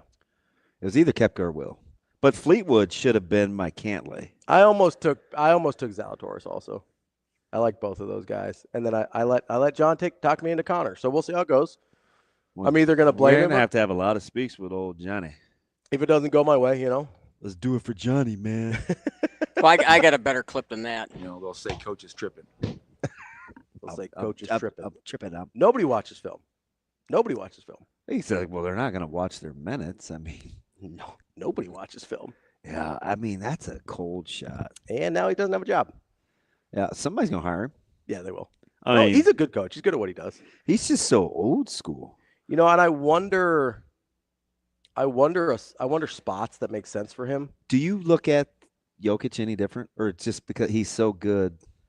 I struggle with Jokic a lot, and I know I'm one of the few NBA heads that struggle with Jokic, but I do. I struggle with it. I mean, so there's a few things here, right? And a lot of it is me being shallow. It's fine. My man's is not in good shape. Yeah. He just acts like it's such a burden to be out there. So that's the other thing. There's multiple things. One of them is I like basketball players to look like they're athletes. Okay? Jokic looks like a farmer. It's fine. And nothing against farmers. We love him. But he doesn't look like he is one of the best athletes in the world. That's a tough hang for me. Okay? Number 2, he seems really burdened by the fact that he has to play professional basketball for a living. Which he doesn't, by the way. He could quit anytime he wants. He can go back to Serbia and his horses. He made way more money than Darko did, and Darko's living his best life. Yeah. Okay? And Darko's rich. Yeah, he's rich. And I know the dollar's down a little bit, but it still goes a long way in Serbia. You know what I mean? So you know where you need to go? Where's that? If you want the strong dollar. Where's that? Mexico, but be safe. Or Japan right now. Strong dollar. So that's number 2 on Jokic. Don't get the exchange here. Get it out of the ATMs there. Yeah. I don't like the fact that he seems like he doesn't even like basketball. That bothers me. And number 3, he's just, I know this is blasphemy. I don't love the way it looks. You know what I mean? His shot's all the way up here, and he's falling back, and it all looks very kind of... He throws passes like he's discarding trash. He kind of got a little Hunter Dickinson to him, and they're just tossing it over. Now he's way better, obviously, but just sort of it's over there. Isn't that crazy? He just goes 61, 10, and 10. Yeah, no, second in the league. Unbelievable. Steals. I feel dumb even saying it out loud, but I don't like to watch it that much. That's how I feel about Walter Payton. I don't enjoy it that much. So yeah, there's my Although thing. For different reasons. Yes. That the love of the game, but I don't enjoy stylistically. I don't it doesn't enjoy Peyton's appeal style to you at all. And so I'm just out here and I go, okay, I can be the only person in the world that apparently doesn't like watching Jokic, but I also can sit here and go, yeah, I don't really know how. There's going to be at some point if Nikola Jokic is the guy that everybody tells me that he is, because they're like, oh, these historic numbers and all the MVPs, and he's the best player in the world the last 4 years and whatever. At some point, I need him to win another championship. I do. You don't get to be in that conversation as a one-off, because that's what we're doing with Giannis here. Anybody talk about Giannis the way that we did 4 years ago? No, we don't. You know who's better than he was 4 years ago? Giannis. You know who's putting up prime Shaq numbers on a daily basis? Giannis. Go look at Shaq's prime, peak prime. His numbers are comparable to Giannis. Giannis's are maybe even a little better. He's more efficient. I was going to say he's more efficient than Shaq. Okay? And we don't talk about Giannis like that because he's not even in the neighborhood of a second championship. So I don't know why Jokic gets a pass on it. I don't know why he just gets a pass. It's he's got the one title. It's fine. It's not like Giannis has had better injury luck than Jokic has. No, I get it. Middleton couldn't stay healthy. Dame can't stay healthy. Those have been his 2 best players. And I could make the argument that at the point in their careers that they were, I know Dame is a better overall player than Jamal Murray is. Dame is just broken, though. That's my point, though. I know Dame's a better overall player than Jamal Murray is historically and over the course of their careers. At this point of when Giannis got Dame, Murray's a better teammate in terms of when he's on the floor than Dame is. Yeah. Giannis has done it with less than Jokic, I would argue, because Aaron Gordon's been a really good player. Michael Porter's been good at different times. They've had really good role players, and Bruce Brown and KCP was good at the time. They've got Christian Brown now. He's had good players. This isn't a bad roster. So I don't really know why Booth got fired. He's put together a pretty solid roster. And if you have the roster you like, then I maybe understand why Malone gets fired. But none of this falls on Jokic? None of it at all? I wonder if it'll change the way people look at him. Although maybe not, just because he's so stinking good. Yeah, he gets a pass on everything, and I don't really get it. I don't understand it. Like, if I'm going to hammer Kevin Durant and other people are going to hammer, I don't really hammer Giannis, but if other people are going to put the asterisk on Giannis, it's like, well, he kind of got that one off. It was it was right after COVID, and the Suns blew the 0-2 lead or the 2-0 lead and whatever. Like, if Giannis is going to get an asterisk, we're not going to put that on Jokic too? I like the way Giannis's game looks better than Jokic's. At least Giannis looks like he gives a damn. Like, he just looks upset. He's like, oh, I got to get another rebound, throw it 80 feet for a dime. Ravi here for giving a damn. He's just so, act like you like basketball, even a little bit. You don't have to play. Someone else will take your roster spot, I promise. And I'm with you. Anyway, I didn't mean to talk about Jokic that much. Apparently, you hit a nerve. It's fairly passionate. Just go ahead and take the Twins this afternoon. 1:10 tilt at the K. It'll be Ober and Waka Flocka. Big Michael Waka Flame guy? Yeah, I am actually, but not today. Former Cardinal? Not today. I will take your Minnesota Twins. Not mine. They're BC's Minnesota Twins, not mine. Yeah, take those guys. Not about that life. They're even money today. So you get a little even money on. Can't believe you're rooting against the home team, Kansas City Royals. That's rude. Don't bring that trash it this early in the morning, Damon. Sorry, BC. Are my Red Sox gonna get back on the winning side? That's a literal coin flip. I don't like it. It's Walker though. Yeah, I need him to. He looked okay in spring training. He's been a little rough the first couple times out. Like he takes a little time. Takes some time to get warm. Kind of like love. Just takes a little time. But love takes time. But I'm gonna throw you a bone. Like Jordan Love, or I'm gonna throw you a bone. Yeah. What do we got? For you, mm-hmm. And I'm not just saying this. I think you mega unit the Red Sox today. Oh, minus 120. Yeah. Got Red Sox mega unit minus 120.